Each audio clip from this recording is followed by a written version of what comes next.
नमस्कार दोस्तों, स्वागत है आपका आज के सेशन में। जैसा कि आप जानते हैं, अभी हम लोग पढ़ रहे हैं मेडिवल इंडिया पढ़ रहे थे अब से पहले, ठीक है। तो आई होप आप लोगों को समझ में आ रहा होगा। तो अभी थोड़ा सा ब्रेक लेते हैं और पढ़ते हैं मई का करंट अफेयर्स, क्योंकि भाई बिना करंट अफेयर्स के तो कभी एग्जाम तो नहीं निकाल सकता कोई भी, ठीक है। तो करंट अफेयर्स के साथ में इन टच रहना काफी ज्यादा जरूरी है, ठीक है। तो अब इस सेशन में हम लोग मई करंट अफेयर्स पढ़ेंगे। चलिए स्टार्ट करते हैं बिना किसी देरी के।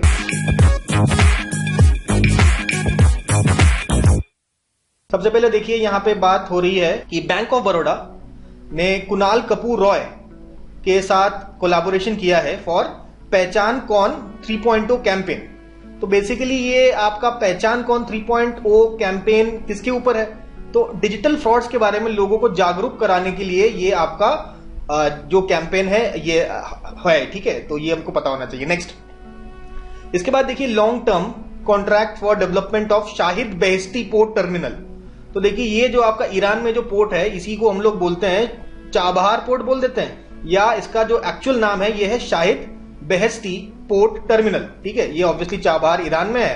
तो एक आपका कॉन्ट्रैक्ट साइन होता है इंडियन पोर्ट ग्लोबल लिमिटेड और ports and maritime organisation of Iran, इनके बीच में आपका चाबहार पोर्ट को यूज करने के लिए एक आपका एमओयू साइन होता है between India port global limited और पोर्ट्स एंड मैरीटाइम ऑर्गेनाइजेशन, ठीक है। ईरान का है ये, ठीक है। इनके बीच में बात हो रही है, एमओयू साइन हो।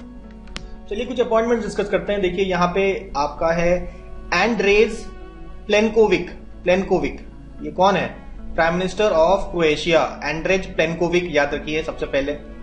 नेक्स्ट आते हैं हम लोग, ये देखिए आईआईटी मद्रास के ग्रेजुएट हैं, ठीक है, जिनका नाम है पवन दावुलूरी, ठीक है। पवन दावुलूरी बनते हैं आपके new head of Microsoft Windows and surface. Microsoft Windows के नए हेड कौन बनते हैं? पवन दावुलूरी, ठीक है, आईआईटी मद्रास के ग्रेजुएट। नेक्स्ट बात करते हैं हम लोग संजय नायर के। संजय नायर बनते हैं एसोचैम के प्रेसिडेंट। एसोचैम मतलब associated chambers of commerce and industry of India, इसके वो नए प्रेसिडेंट बनते हैं संजय नायर, ठीक है। तो नेक्स्ट बात करते हैं हम लोग एम्बेसडर्स ऑफ यूनिसेफ। तो एम्बेसडर ऑफ यूनिसेफ दो लोगों को बनाया गया है। एक आपका है करीना कपूर खान, जिनको आप ऐसे पिक्चर में देख सकते हैं, और दूसरी है आसाम की एक पॉपुलर सिंगर, नाम है इनका नाहिद आफरीन और करीना कपूर बनते हैं आपके एम्बेसडर। यहाँ पिक देख सकते हैं नाहिद आफरीन जी का, ठीक है। तो ये दो बनते हैं आपके यूनिसेफ के एम्बेसडर्स। आगे बढ़ेंगे हम लोग, बात करते हैं नरसिंह पंचम यादव जो है गोल्ड मेडलिस्ट है कॉमनवेल्थ गेम्स के। उनको अभी रिसेंटली चेयरमैन बनाया गया है athletic commission of wrestling federation of India. तो रेसलिंग फेडरेशन ऑफ इंडिया के नए चेयरमैन कौन बनते हैं? नरसिंह पंचम यादव, ठीक है। नेक्स्ट बात करते हैं जेरेमिया मानेले आपके बेसिकली आपके सोलोमन आइलैंड्स आप मैप में देखिए कहां पर है। सोलोमन आइलैंड्स के आपके प्राइम मिनिस्टर्स देखिएगा, कैरेबियन साइड देखिएगा, मैप में पॉइंट आउट कीजिएगा। पहले क्रोएशिया भी पढ़ा ना, क्रोएशिया भी मैप में देखिए आप, थोड़ा मैपिंग भी हो जाएगा आपका। तो ये है Jeremiah Manele, president of prime minister of Solomon Islands. इनको कहा गया है कि ये आपके बेसिकली चाइना के क्लोज है, तो इनकी जो पॉलिसी है चाइना को थोड़ा ये लोग फेवर करने वाली पॉलिसी है, ठीक है। तो ये चाइना फेवर्ड पॉलिसी को ही फॉलो करेंगे आगे, ऐसा लोगों का कहना है, ठीक है। नेक्स्ट अगर बात करेंगे हम लोग दिनेश कुमार जी की, तो दिनेश कुमार जी बेसिकली एक रिटायर्ड जज हैं जो करेंटली आपके प्रिसाइडिंग ऑफिसर बनते हैं एसएटी, यानी कि सिक्योरिटीज एपिलेट ट्रिब्यूनल, ठीक है। सिक्योरिटीज एपिलेट ट्रिब्यूनल के आपके प्रेसिडेंट बनते हैं दिनेश कुमार जी, रिटायर्ड जस्टिस है। आगे बढ़ेंगे, कृष्ण स्वामीनाथन, ये बनते हैं वाइस एडमिरल। तो basically vice chief of the naval staff पूछा जाए आपसे तो आप कहिएगा वाइस एडमिरल कृष्णा स्वामीनाथन बनते हैं vice chief of the naval staff. Next बात करते हैं यदविंदर मल्ही आपके बेसिकली ये इंडिया से रिलेटेड नहीं है, ये कहीं ना कहीं आपका यूके से रिलेटेड है। यूके के पीएम हम जानते हैं कौन है? ऋषि सुनक। तो ऋषि सुनक ने यदविंदर मल्ही को बनाया है trustee of natural history museum board. उनका एक नेचुरल हिस्ट्री म्यूजियम बोर्ड है, उसके ट्रस्टी के रूप में रीअपॉइंट किया है यदविंदर मल्ही को। उसके बाद बनते हैं अभय शर्मा क्रिकेटर हैं, अभी बनते हैं head coach of the Uganda men's cricket team. Uganda के मेंस क्रिकेट टीम के ये हेड कोच बनते हैं। नेक्स्ट लाई चिंगते ये हैं आपके न्यू प्रेसिडेंट ऑफ ताइवान। फिर बात करते हैं नीरज मित्तल साहब की। नीरज मित्तल साहब जैसे कि बेसिकली ये इंडिया के जो टेलीकॉम सेक्रेटरी हैं, तो इंडिया के टेलीकॉम सेक्रेटरी के नाते इनका इलेक्शन हुआ है as the co chair of the digital innovation board. ठीक है, डिजिटल इनोवेशन के को चेयरमैन बनते हैं doctor Neeraj Mittal as the telecom secretary. अब आप बोलेंगे कि ये डिजिटल इनोवेशन बोर्ड क्या है, तो ये डिजिटल इनोवेशन बोर्ड आपका आईटीयू के अंतर्गत आता है। आईटीयू मतलब इंटरनेशनल टेलीकम्युनिकेशन यूनियन। दोबारा देखते हैं, आईटीयू यानी कि इंटरनेशनल टेलीकम्युनिकेशन यूनियन के अंतर्गत एक बोर्ड आता है जिसको बोलते हैं digital innovation board.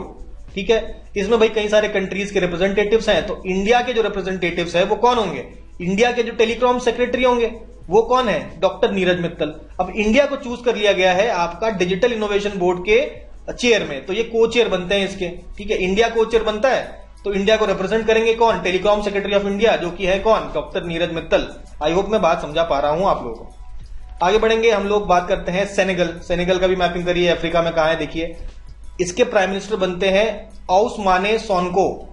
ओस्माने Sonko, S for Sonko, S for Senegal, ऐसे करके याद रखिए, ओस्माने सोनको। आगे बढ़ेंगे भाई, आईसीसी T20 वर्ल्ड कप तो देख रहे होंगे आप लोग। भाई नहीं देख रहे होंगे तो अच्छा है, भाई तैयारी वाले लड़के ये सब वर्ल्ड कप नहीं देखते, तो लेकिन पता तो होना ही चाहिए ब्रांड एम्बेसडर किसको बनाया गया है। तो देखिए उसेन बोल्ट, तो उसेन बोल्ट बेसिकली क्रिकेटर नहीं है, लेकिन उनको बनाया गया है। उसेन बोल्ट के अलावा बाकी 3 और लोगों को बनाया गया है, वो तीनों क्रिकेटर है। एक इंडिया से युवराज सिंह, एक पाकिस्तान से शाहिद अफरीदी, और Chris Gayle of West Indies. तो ये 4 होते हैं brand ambassadors of T20 world cup.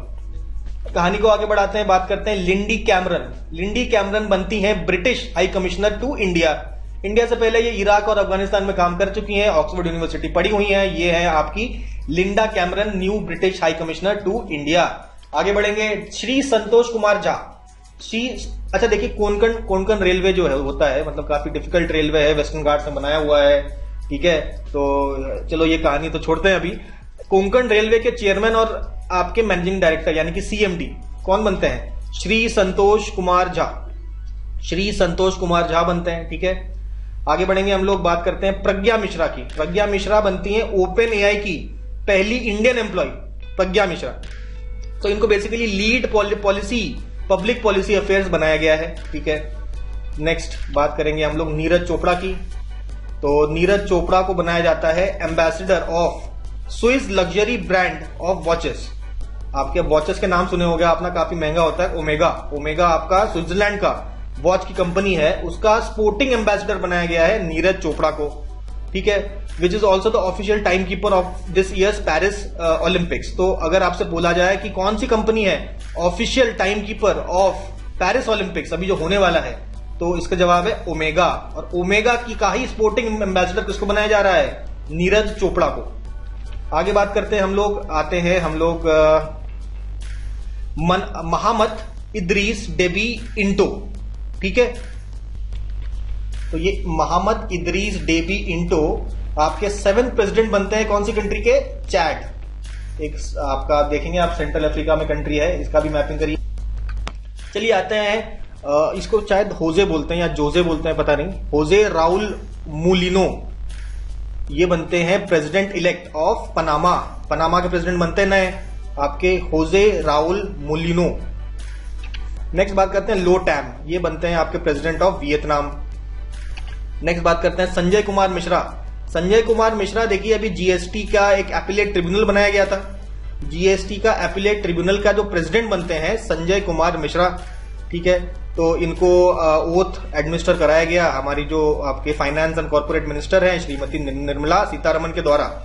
ठीक है, इनको ओथ दिलाया गया। ऑब्वियसली ये रिटायर्ड जस्टिस हैं, ये मोस्टली आपके जो रिटायर्ड जस्टिस होते हैं उनको ऐसे कुछ ट्रिब्यूनल्स क्या आपका चीफ बना दिया जाता है। तो ये संजय कुमार मिश्रा भी आपके रिटायर्ड आपके जस्टिस रह चुके हैं। ठीक है, ये है नए president of GST appellate tribunal. ठीक है, कहां पर है? ये न्यू दिल्ली में स्थित है, हमें ये बात मालूम है।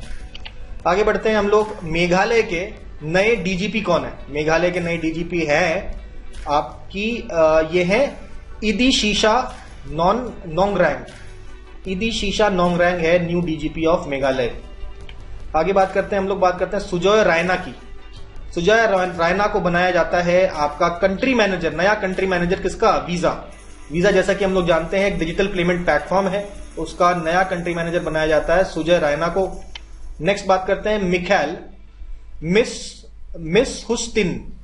तो पहले आपके प्राइम मिनिस्टर ऑफ रशिया थे दिमित्री मेंडवेदेव। तो दिमित्री मेंडवेदेव अब नहीं रहेंगे और मतलब प्राइम मिनिस्टर नहीं रहेंगे, ठीक है, लेकिन नए प्राइम मिनिस्टर बन जाते हैं मिखाइल मिशुस्तिन, ठीक है। आगे बढ़ेंगे हम लोग। जू फेईहोंग आपके नए अपॉइंटेड चाइनीज एम्बेसडर है इंडिया के, ठीक है। ये है हमारे जू फेईहोंग, ठीक है। नेक्स्ट बात करते हैं मोहम्मद मोकबेर। अभी देखिए रिसेंटली आपके जो इब्राहिम रईसी थे, आपके प्रेसिडेंट ऑफ ईरान, उनका डेथ हो जाता है और वही ऑफिस तो वेकेंट रहेगा नहीं, तो इसकी जगह एक्टिंग प्रेसिडेंट बनते हैं मोहम्मद मोकबेर। अभी कुछ समय बाद देखेंगे नए आपके ईरान के प्रेसिडेंट कोई और आ जाएंगे, लेकिन अभी के लिए एक्टिंग प्रेसिडेंट बनते हैं मोहम्मद मोकबेर। बात करते हैं हम लोग शुभ्रांशु शेखर आचार्य। तो ये बनते हैं सीएमडी, यानी कि chairman and managing director of national small industry corporation limited, national small industry corporation limited, ठीक है। इसके सीएमडी बनते हैं शुभ्रांशु शेखर आचार्य। फिर बात करते हैं श्रीनिवास पलिया। श्रीनिवास पलिया बनते हैं CEO and managing director of Wipro. याद रखना है, इंपॉर्टेंट है, श्रीनिवास पलिया विप्रो के सीएमडी बनते हैं। नेक्स्ट बात करते हैं शशि भूषण सिंह। शशि भूषण सिंह बनते हैं secretary of national jute board Kolkata. तो नेशनल जूट बोर्ड दो बात पता चली हमें यहाँ। पहली बात तो नेशनल जूट बोर्ड कहां पर है, तो ये कोलकाता में है, और उसके जो आपके सेक्रेटरी हैं वो बनते हैं शशि भूषण सिंह।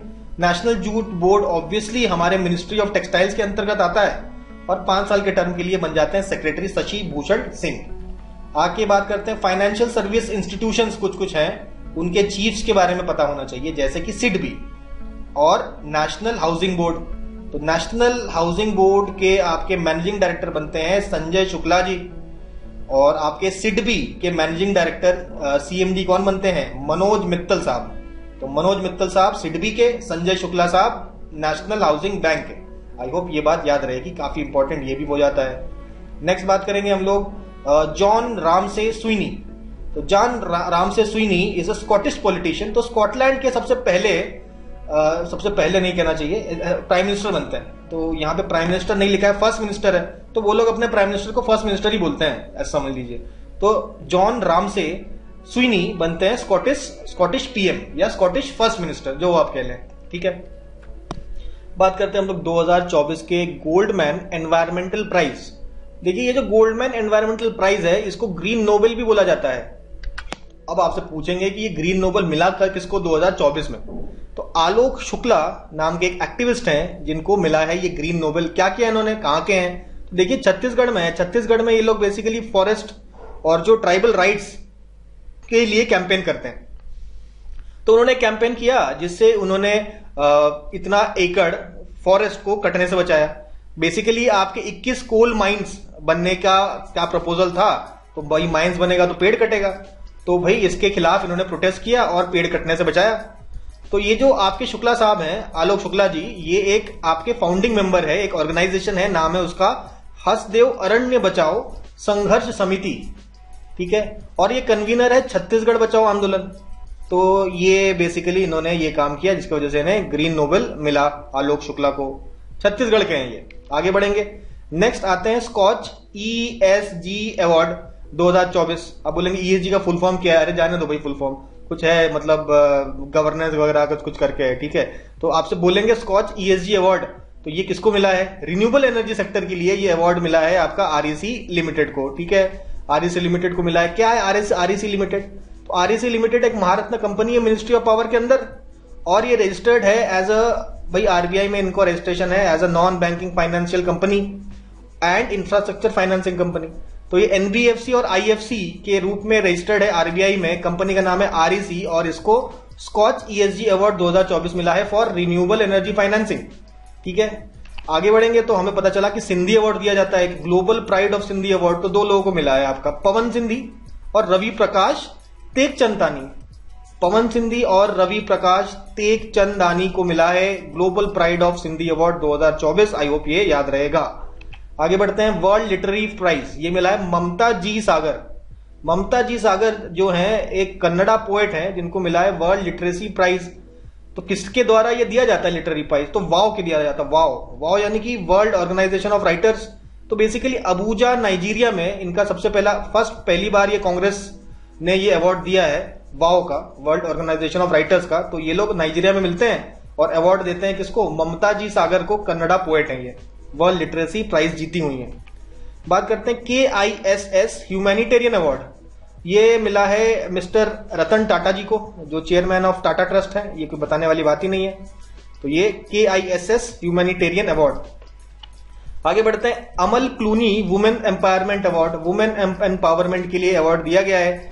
तो आरती जी हैं, 18 साल की महिला है, आपका उत्तर प्रदेश की हैं तो इंपॉर्टेंट भी हो जाता है, बहरेच डिस्ट्रिक्ट से आती हैं। उनको मिला है आपका अमल क्लूनी वुमेन्स एम्पावरमेंट। किसके द्वारा दिया गया है? किंग चार्ल्स के द्वारा ये अवार्ड दिया गया है, किंग चार्ल्स 3 ऑफ UK। ठीक है, ये बेसिकली एक ई रिक्शा ड्राइवर है। ठीक है, काफी इंस्पायरिंग जर्नी थी इनकी, इसके कारण इनको ये अवार्ड दिया गया है, Amal Clooney women empowerment award to Aarti ji. Next बात करते हैं हम लोग लच्छू महाराज अवार्ड। तो लच्छू महाराज अवार्ड का जो स्थापना किया था, तो जब भी किया हो, लेकिन 2014 के बाद से अवार्ड दिया नहीं गया। 2014 के बाद से जब अवार्ड नहीं दिया गया तो इसमें क्या इंपॉर्टेंट हो जाता है? बड़ी सी लिस्ट थी, इस लिस्ट में कुछ इंपॉर्टेंट हमने अवार्ड्स निकाले हैं। सबसे पहला तो 2024 में किसको दिया गया? तो पंडित राजेंद्र गंगानी। 2023 का भी देख लो, असीम बंधु भट्टाचार्य। चांसेस तो कम है पूछने के, लेकिन सबसे ज्यादा इंपॉर्टेंट तो यही है, पंडित राजेंद्र गंगानी। हालांकि अगर ये अवार्ड की बात करें, एक साथ दे दिया गया इन सबको। ठीक है, तो हेमा मालिनी का को अवार्ड दिया गया था 2018 में। 2018 वाला जो अवार्ड है, जो रिसेंटली दिया गया है, वो 2014 से दिया ही नहीं गया था। तो एक साथ इन्होंने कहा कि भाई 10 साल का डे डालो एकदम। ठीक है, तो आपका 2024, 14, 15, 16, 17, 18 सबका दिया है। ठीक है, तो हमने 2018 के बाद के जो इंपॉर्टेंट है वो आपके सामने प्रस्तुत किए हैं। ठीक है, तो हेमा मालिनी जी को 2018 का अवार्ड मिला है, सायरा बानू जी को 2019 का अवार्ड मिला है। दोनों भी कथक डांसर हैं, एज वेल एज भाई बॉलीवुड एक्ट्रेस भी नहीं है। ठीक है, हेमा मालिनी जी तो भाई पॉलिटिशियन भी हैं। ठीक है, तो इनको भी अवार्ड मिला है। 2023 का अवार्ड असीम बंधु भट्टाचार्य और 2024 का काफी इंपॉर्टेंट होता है, पंडित राजेंद्र गंगानी को दिया गया है। चलिए आगे बढ़ेंगे। आगे बात करते हैं 2024 का शॉ प्राइज इन एस्ट्रोनॉमी। तो एस्ट्रोनॉमी का जो प्राइज है ये मिला है श्रीनिवास R कुलकर्णी।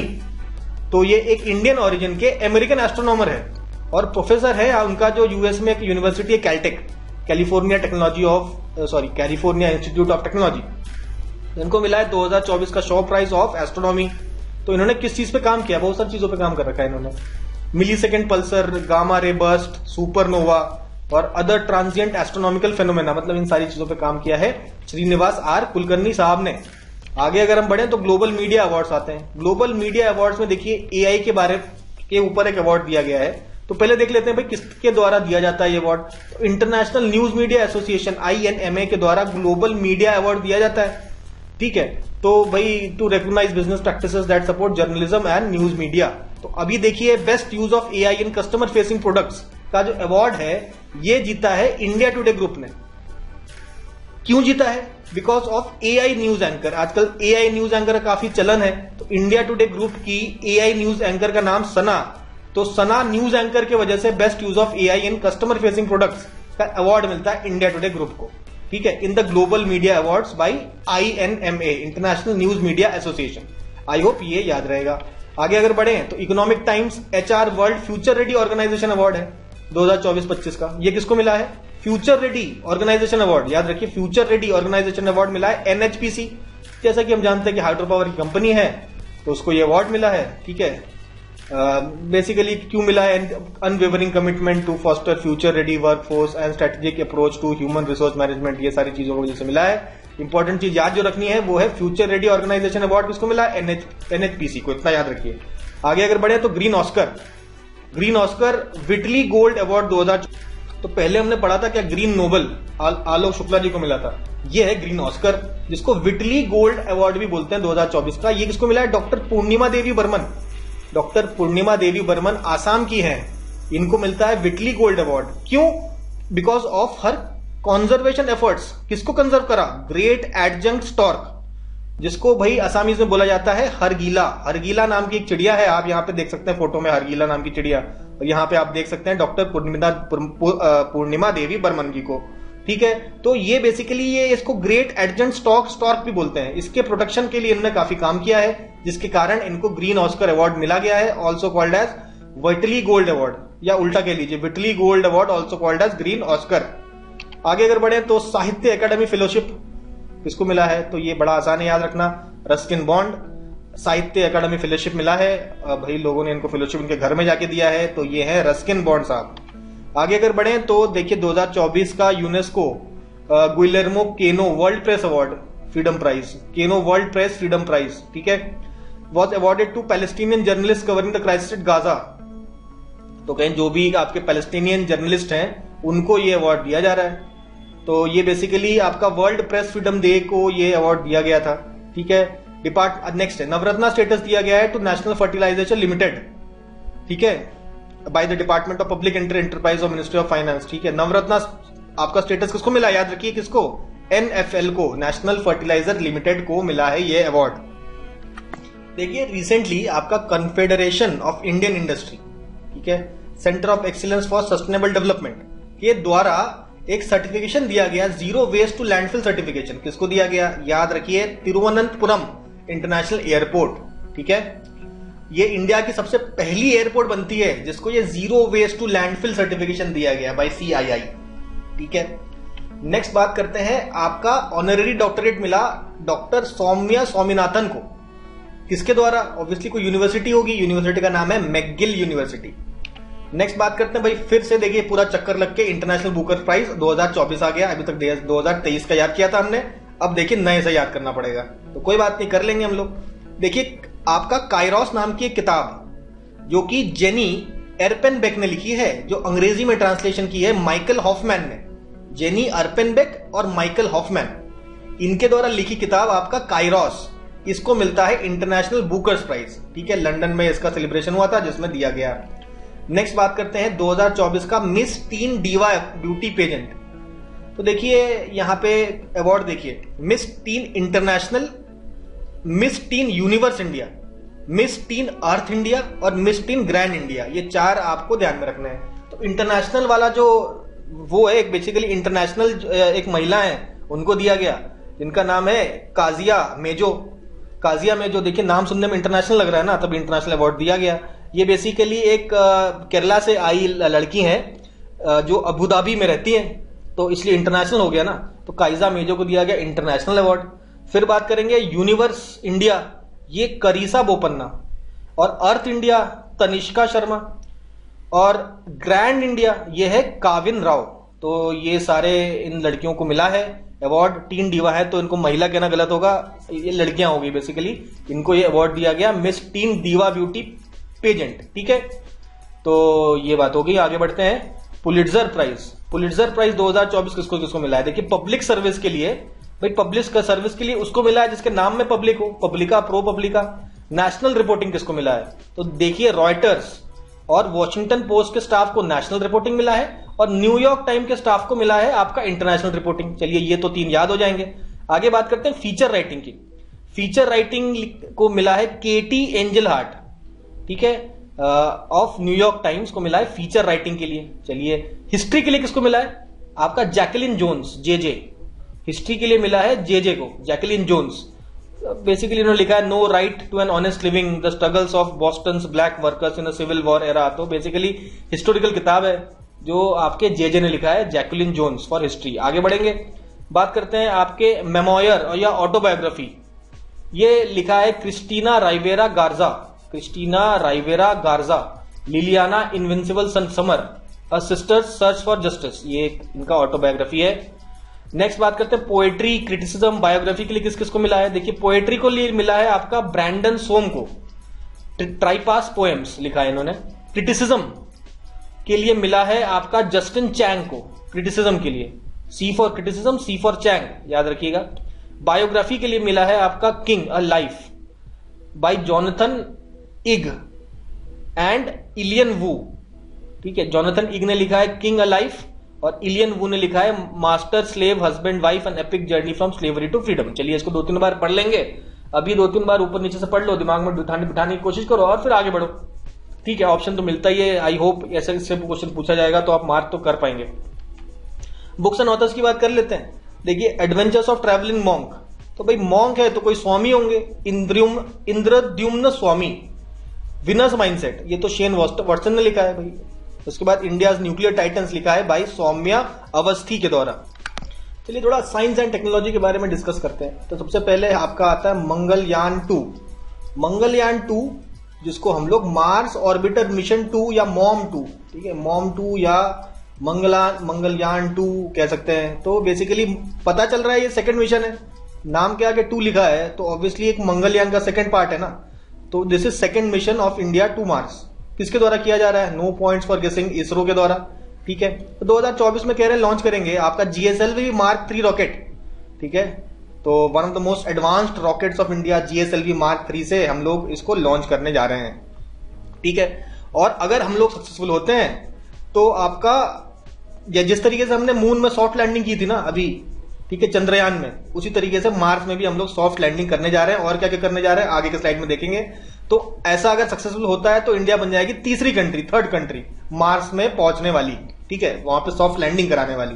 तो देखिए क्या प्लान क्या है, देखते हैं। प्लान ये है कि एक रोवर और एक helicopter combination similar to NASA's Perseverance rover और इंजेन्युइटी हेलीकॉप्टर, ठीक है, तो ये भेजा जाएगा बेसिकली। और एक ऑर्बिटर भी भेजा जाएगा, ऑर्बिटर। अब ये सीन क्या है थोड़ा सा डायग्राम से समझेंगे। डायग्राम में अपने हाथों से ही बनाऊंगा। आप देखिए ये आपका मार्स है, ठीक है, ये हमारा अर्थ है।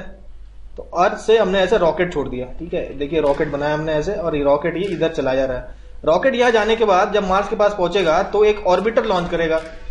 तो ये जो ऑर्बिटर है ये मार्स के चक्कर लगाएगा। तो ये जो ऑर्बिटर हमने बना दिया, this is the orbiter. Orbiter आपके मार्स के चक्कर लगाएगा। ये कोई बड़ी बात नहीं है, कर देते हैं लोग। लेकिन यहाँ पे टेक्निकलिटी ये है कि ऑर्बिटर तो कर दिया हमने, लेकिन हम चाहते हैं कि एक यहां से इस रॉकेट से फिर एक चीज यहाँ पे आपका लैंड करे मार्स पे। ये देखिए मार्स की सतह पे हम लोग चाहते हैं कि एक हमारा ऐसे डिब्बे जैसा लॉन्च हो, और इसके अंदर 2 चीजें होंगी। कौन सी 2 चीजें होंगी? एक तो होगा रोवर, एक होता है हेलीकॉप्टर। रोवर और हेलीकॉप्टर का मतलब ये है, ये अगर मार्स की सतह है, मार्स की सतह पे ऐसे चक्केनुमा गाड़ी बनाएंगे हम लोग, जो मार्स के मतलब थोड़ा सिंपलिस्टिक तरीके से बताया गया है, लेकिन कहने का मतलब ये है गाड़ी होगी जो चलेगी मार्स के ऊपर, इसको हम लोग कह देंगे रोवर, ठीक है। इसके अलावा एक होगा हेलीकॉप्टर, मतलब हेलीकॉप्टर यानी कि ये रोवर से कोई एक हो सकता है कुछ इसमें और हो जो एक हेलीकॉप्टर की तरह उड़े, ठीक है, जिसमें इस तरीके से पंखे बने हो और ये उड़ भी सके, ठीक है।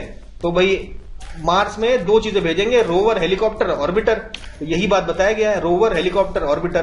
तो बेसिकली पहले नासा के द्वारा ही आपका एक और भाई इंजीनियरिटी परसिवरेंस रोवर भेजा गया था और इंजीनियरिटी हेलीकॉप्टर भेजा गया था। तो इसी तरीके से जिस तरीके से नासा ने भेजा है, इंडिया ने कहा है कि हम भी भेजेंगे इसी तरीके से, एक रोवर भेजेंगे, एक हेलीकॉप्टर भेजेंगे। तो उसका नामकरण होगा बाद में, देखा जाएगा, अभी तो नहीं है। देखिए ऑर्बिटर की बात करें, अब ये जो ऑर्बिटर है इसमें भी 4 पेलोड्स दिए गए हैं।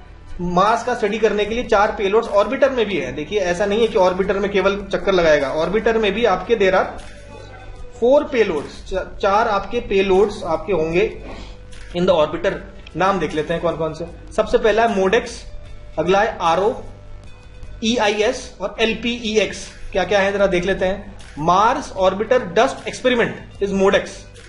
इसके अलावा रेडियो ऑकल्टेशन एक्सपेरिमेंट, ठीक है। तो जो भी आपका मोडेक्स का जो रिजल्ट्स आएगा उसके ऊपर उसका जो एक्सपेरिमेंट है उसको एक्सप्लेन करने का काम होगा रेडियो ऑकल्टेशन का। फिर होगा एनर्जी आयन स्पेक्ट्रोमीटर EIS।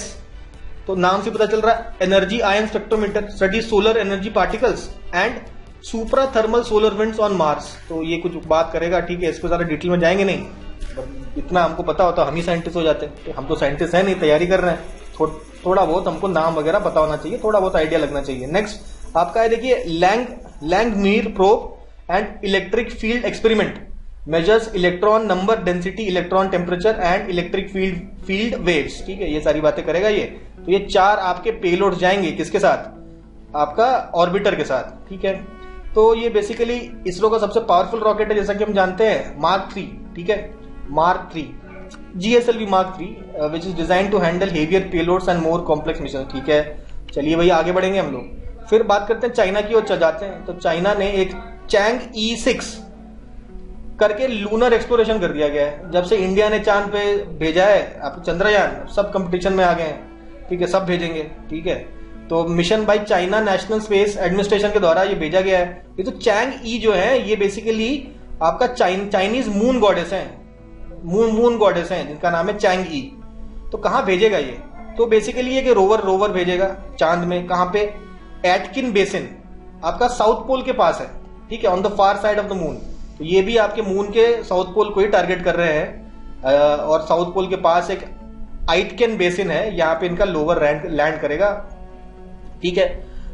ठीक है, चलो ये चैंग ई के बारे में एक बात और यहाँ पे कर देते हैं। देखिए चैंग ई जो है पाकिस्तान ने अपना सबसे, अब भाई इंडिया ने एक ऑर्बिटर भेजा है यार, इंडिया ने बढ़िया, तो पाकिस्तान ने कहा है कि हम एक ऑर्बिटर तो भेज ही सकते हैं कम से कम। चलो लैंडर रोवर वगैरह नहीं हम बनाना चाहते, लेकिन कम से कम एक ऑर्बिटर तो भेज ही देते हैं। तो इन्होंने कहा कि भाई चाइना आप तो अपना ये चैंग ई लूनर मिशन भेज ही रहे हो, तो हमारा भी एक छोटा सा सैटेलाइट लॉन्च कर दो। तो इन्होंने अपना जो चाइना का मिनी सैटेलाइट है, नाम है इसका iCube कमर, ठीक है, इसने कहा कि भाई चाइना को बोला कि हमारा लॉन्च करवा दो, तो इन्होंने कहा कि भाई ठीक है तुम्हारा लॉन्च करा देते हैं। तो ये जो आपका पाकिस्तान का ये जो मिनी सैटेलाइट है iCube कमर, इसको भी आपके चैंग ई लूनर मिशन के द्वारा लॉन्च कर दिया जाएगा, ठीक है। चलो ये बात होगी चैंग ई रोबोटिक लूनर एक्सप्लोरेशन की। फिर बात करते हैं भाई साउथ कोरिया और नॉर्थ कोरिया में हो रही है लड़ाई। कह रहे हैं कि भाई हम लोग स्पाई सैटेलाइट करेंगे, तो नॉर्थ कोरिया ने भी स्पाई सैटेलाइट भेजा है, साउथ कोरिया ने कहा है कि हम भी क्यों पीछे रहते हैं, और उसका सेकंड मिलिट्री स्पाई सैटेलाइट भेज दिया गया, ठीक है। SpaceX Falcon 9 रॉकेट से Kennedy space centre Cape Canaveral Florida से ये आपका रॉकेट लॉन्च किया गया, जैसे कि लॉन्च किया जाता है यूएसए में नॉर्मली। नेक्स्ट बात करते हैं हम लोग यहाँ पे एक वेस्ट नाइल वायरस के केसेस आप काफी ज्यादा देख रहे हैं, mainly cause by the Culex mosquitoes के द्वारा ये कॉज किया जाता है। तो ये वेस्ट नाइल वायरस कहां पर है? केरला में देखा गया है। तो गवर्नमेंट ने भाई एडवाइजरी जारी की है कि भाई देखो मच्छर के काटने से बचो, यही किया होगा आई गेस, ठीक है। फिर आते हैं हम लोग भीष्म पोर्टेबल हॉस्पिटल क्यूब्स। देखिए ऐसे क्यूब तरीके से फोटो नहीं लगाया है, आप ऐसे समझ लीजिए कि भाई इस तरीके से क्यूब आप ड्रॉप कर देंगे, इस क्यूब को जैसे खोलेंगे तो एक हॉस्पिटल जैसा तंबू बन जाएगा, इसके अंदर आप बेड लगा के पेशेंट लोगों को मतलब उसकी देखभाल कर सकते हैं। तो ये है आपका भीष्म पोर्टेबल हॉस्पिटल क्यूब्स। तो इसका टेस्ट किया गया, एयर ड्रॉप टेस्ट। कहां किया गया है, किसके द्वारा किया गया है? तो एयरफोर्स के द्वारा किया गया है। कहां किया गया? आगरा में किया गया है, ठीक है। तो आगे अगर हम बढ़ते हैं तो बात करते हैं नासा का polar radiant energy in the far infrared experiment, जिसका अगर फुल फॉर्म देखें प्री फायर होता है। तो नासा का प्री फायर, प्री मतलब PRE polar radiant energy, in the far infrared experiment, ठीक है। तो प्री फायर आपका नासा का मिशन लॉन्च किया गया है। क्या करेगा ये? देखो अर्थ के आसपास ये देखिए ऐसे कुछ ये घूमता रहेगा और देखेगा कि भाई आर्टिक और एंटार्क्टिक रीजन से अर्थ जो है कितना हीट एमिट कर रही है। तो बेसिकली एनवायरमेंटल स्टडी के लिए आपका भेजा गया है pre fire mission by NASA. Next बात करते हैं, देखिए अंगारा A5 हेवी लिफ्ट रॉकेट। तो ये अंगारा A5 रॉकेट है आपका रशिया की जो स्पेस एजेंसी, नाम है इसका रोसकॉस्मोस, इसके द्वारा ये आपका रॉकेट भेजा गया है। Conducted a successful orbital test launch of its new Angara 5 heavy lift rocket का टेस्ट कंप्लीट किया किसने? रोसकॉस्मोस ने। तो अंगारा 5 क्या है? रशिया का आपका रॉकेट है। नेक्स्ट बात करते हैं हम लोग, देखो सिसेम basically large language model. Large language model तो भी हर कोई लॉन्च कर ही रहा है, जैसे कि जब से चैट जीपीटी आया है तो भाई चैट जीपीटी जैसे ही है, चैट जीपीटी जैसा ही एक लार्ज लैंग्वेज मॉडल इंडिया ने कहा कि हम भी बनाएंगे, लेकिन डोमेन स्पेसिफिक बनाएंगे। डोमेन स्पेसिफिक मतलब कौन से डोमेन में? बेसिकली बैंकिंग, फाइनेंशियल सर्विसेज और इंश्योरेंस सेक्टर में ये ज्यादा काम करेगा आपका सिसेम, ठीक है। India first domain specific large language model. Moving on, हम बात करते हैं इंडियन एयरफोर्स की। अब देखिए थोड़ा डिफेंस के न्यूज पे हम लोग आते हैं, डिफेंस न्यूज पे हम लोग थोड़ा सा डिस्कशन करते हैं। तो कुछ हम लोग मिलिट्री एक्सरसाइज बात करते हैं, गगन शक्ति मिलिट्री एक्सरसाइज, ठीक है। क्या है? इंडियन एयरफोर्स के द्वारा करवाया गया। कहां करवाया गया? पोखरण फील्ड फायरिंग रेंज कहां पे है? जैसलमेर राजस्थान में। तो देखिए गगन शक्ति कहां करा गया? आपका पोखरण में, ठीक है, जो कि जैसलमेर में है इंडियन एयरफोर्स के द्वारा। तो पहला तो ये बात हो गया। उसके बाद देखिए इंडिया उज्बेकिस्तान का जॉइंट मिलिट्री एक्सरसाइज हम लोग को मालूम है, बहुत बार पढ़ चुके हैं, डस्ट क्लिक होता है, ठीक है, गलत तो ये कर ही नहीं सकते हम लोग। इंडिया उज्बेकिस्तान का जॉइंट मिलिट्री एक्सरसाइज का नाम है डस्ट क्लिक। अब इसका 5वां एडिशन हुआ, कहां होगा? या इंडिया में होगा या तो उज्बेकिस्तान में होगा। तो ये उज्बेकिस्तान में हुआ इस बार। कहां पे? टर्मेज में आपका 5th एडिशन हुआ है इन उज्बेकिस्तान। नेक्स्ट भाई भाई शक्ति हमें सब पता है, ये भी हमें पता है इंडिया और फ्रांस के बीच में होता है जॉइंट मिलिट्री एक्सरसाइज। इसका 7वां एडिशन हुआ है, कहाँ हुआ है? तो ये आपका उमरोई मेघालय में हुआ है, ठीक है, joint training node in Umroi Meghalaya. तो ये हमें समझ में आ गया। चलिए आगे बढ़ेंगे। साइबर सुरक्षा, भाई देखिए साइबर अटैक्स वगैरह, साइबर सिक्योरिटी आजकल काफी इंपॉर्टेंट हो रही है, तो साइबर सुरक्षा का एक्सरसाइज हुआ है, ठीक है, जो कि बेसिकली हमारे जो सीडीएस साहब हैं जनरल अनिल चौहान जी, तो सीडीएस हैं इंडिया के चीफ ऑफ डिफेंस स्टाफ, इन्होंने अटेंड किया है एक्सरसाइज साइबर सुरक्षा, ठीक है, आपका मई 2024 को, ठीक है। ऑब्वियसली मई का हम लोग करंट अफेयर्स पढ़ रहे हैं तो मई को ही करेंगे। और इन्होंने कहा है कि ऑब्वियसली इन्होंने कहा है कि भाषण में इन्होंने बोला है कि साइबर डिफेंस कैपेबिलिटीज को एनहांस करने की जरूरत है। चलो ठीक है, याद यही रखना है कि सीडीएस कौन है? अनिल चौहान साहब। और साइबर सुरक्षा किसके लिए है? आपका साइबर सिक्योरिटी के लिए, नाम से पता चल ही रहा है हमें। नेक्स्ट बात करते हैं बाम्बी बकेट ऑपरेशन। तो अभी बेसिकली ये जो ऑपरेशन है बाम्बी बकेट ऑपरेशन करवा किसके द्वारा किया गया था? आपका इंडियन एयरफोर्स के द्वारा। कहां कराया गया था, क्यों कराया गया था? पौड़ी गढ़वाल सेक्टर में आपके फॉरेस्ट फायर हो गए थे, तो फॉरेस्ट फायर को कॉम्बैट करने के लिए आपका बाम्बी बकेट ऑपरेशन करवाया गया उत्तराखंड में, ठीक है। और इसमें MI-17V5 हेलीकॉप्टर्स का इस्तेमाल करके हम लोगों ने फायर को कंट्रोल किया। बाम्बी ऑपरेशन हमने देख लिया, बाम्बी बकेट ऑपरेशन। आगे बढ़ेंगे भाई। FWD 200B क्या है? ये आप फोटो में देख सकते हैं, ये आपका एक प्लेन सा है, लेकिन ये एक अनमैन्ड एरियल व्हीकल है, इसमें कोई पायलट नहीं होगा। और इस व्हीकल को आप ऐसे उड़ाएंगे, उड़ा के जहां भी आपको बमबारी करनी हो। बॉम्बर है ये, first indigenously military grade bomber, पहली बार आपका एक इंडिया के द्वारा बनाया गया आपका मिलिट्री ग्रेड बॉम्बर है FWD 2000B। किसके द्वारा डिजाइन किया गया? फ्लाइंग वेज डिफेंस और एरोस्पेस टेक्नोलॉजी इन बेंगलुरु। अभी हम लोग देख ही रहे हैं ना कि जो डिफेंस सेक्टर में काफी हद तक गवर्नमेंट और प्राइवेट साथ में काम कर रही है PPP मॉडल पे, ठीक है, तो ये हमें मालूम है। तो फ्लाइंग वेज और एरोस्पेस टेक्नोलॉजीज ने मिलकर ये डिजाइन किया है। तो इट इज अ मेल, ठीक है, ये मेल है, ठीक है। अब ये मेल फीमेल में कोई जेंडर इक्वलिटी वाली बात नहीं है। मेल का आपका फुल फॉर्म है medium altitude long endurance unmanned combat aerial vehicle, और पेलोड कैपेसिटी 100 का। चलो ये सब तो आपको पता ही है, ठीक है। FWD 200 भी याद रखिएगा, क्या है? Military grade bomber unmanned aerial vehicle. आगे बढ़ते हैं। तो रॉक्स, ठीक है, क्या रॉक्स? Indian air force rocks. तो बेसिकली इंडियन एयरफोर्स ने एक टेस्ट फायर किया क्रिस्टल मेज 2, जिसको रॉक्स भी बुलाते हैं। तो ये देखिए क्रिस्टल मेज 2 को आपका टेस्ट किया गया, जिसको रॉक्स भी बुलाते हैं। कहां ये हुआ आपका test? Andaman and Nicobar islands में, crystal maze 2 by Indian air force, ठीक है। नेक्स्ट बात करते हैं हम लोग टॉर्पीडो सिस्टम। टॉर्पीडो सिस्टम क्या होता है? टॉर्पीडो ये होता है कि भाई कोई सबमरीन आ रही है, ये देखिए समंदर के नीचे एक दुश्मन का सबमरीन आ रहा है, ये हमारा सबमरीन आ रहा है, हमने एक टॉर्पीडो मारा और दुश्मन के सबमरीन को मार गिराया, तो ये होता है टॉर्पीडो। तो एक टॉर्पीडो डेवलप किया गया है जिसका नाम है smart system, supersonic missile assisted release of torpedo system. DRDO के द्वारा सक्सेसफुली टेस्ट फायर किया गया, उसका टेस्टिंग वगैरह किया हमने। कहां पे? जहां पे होता है doctor APJ Abdul Kalam island, Odisha coast के पास है। तो बेसिकली स्मार्ट सिस्टम क्या है? Next generation missile based light torpedo delivery system. तो टॉर्पीडो डिलीवरी करेगा ये स्मार्ट सिस्टम हमारा। और ये बेसिकली ऑब्वियसली इंडियन नेवी के द्वारा anti submarine warfare capabilities develop करने के लिए किया जा रहा है, तो ये भी हमको मालूम है। तो भाई कौन कौन से ऐसे महान लोग हैं जिनका अभी देहांत हुआ रिसेंटली, फेमस महान लोग, तो उनके बारे में डिस्कशन हो जाए एक, ठीक है। तो देखिए यहाँ पे सर इयान विल्मट है, ये क्यों फेमस है? तो इन्होंने 1996 में पहली बार एक मैमल का क्लोन किया था और एक क्लोन करके एक लैम्प बनाया था, लैम्प नाम रखा था उसका डॉली। इसलिए आपका सर इयान विल्मट काफी फेमस है। ये ब्रिटिश एम्ब्रायोलॉजिस्ट है, नाम क्या सर लगा है, मतलब नाइटेड है, ठीक है, नाइटहुड मिला हुआ है इनको, ब्रिटिश है तो ठीक है, मिल ही सकता है। तो बेस्ट नोन, ठीक है, ये हमें समझ में आ गया। ये जो आपका जो क्लोनिंग करने का जो रिसर्च ग्रुप था, इसके जो ये लीडर थे। नेक्स्ट बात करते हैं हम लोग सुब्रमण्य धारेश्वर। इनको भागवत श्रेष्ठ सुब्रमण्य भी बोला जाता है। तो एक यक्षगान नाम का एक थिएटर फॉर्म है, बेसिकली कहां पे? कर्नाटका में। तो इस यक्षगान कम्युनिटी के एक प्रोमिनेंट फिगर हुआ करते थे आपके सुब्रमण्य धारेश्वर। इनका रिसेंटली 67 ईयर के एज में देहांत हो जाता है। सुब्रमण्य धारेश्वर या भागवत श्रेष्ठ सुब्रमण्य भी इनको बोलते हैं लोग। नेक्स्ट बात करते हैं सुशील कुमार मोदी। इनका नाम आपने सुना होगा, पॉलिटिशियंस के बारे में हमें पता ही होता है कि ये एक डिप्यूटी चीफ मिनिस्टर रहते हैं, बिहार के रह चुके हैं, ठीक है। और ये बेसिकली भारतीय जनता पार्टी के पॉलिटिशियन है, मेंबर ऑफ पार्लियामेंट रह चुके हैं, राज्यसभा से, बिहार से राज्यसभा से ये रह चुके हैं। इनका भी देहांत हो जाता है, सुशील कुमार मोदी। फिर बात करते हैं महेश्वर तिवारी। महेश्वर तिवारी कला जगत के आपके एक प्रोमिनेंट फिगर हैं। इनको यश भारती अवार्ड मिल चुका है, साहित्य भारती अवार्ड मिल चुका है, ठीक है। यूपी हिंदी इंस्टीट्यूट से ये सारे अवार्ड्स इनको मिले हैं। नाम है इनका महेश्वर तिवारी, यूपी के हैं, इंपॉर्टेंट है।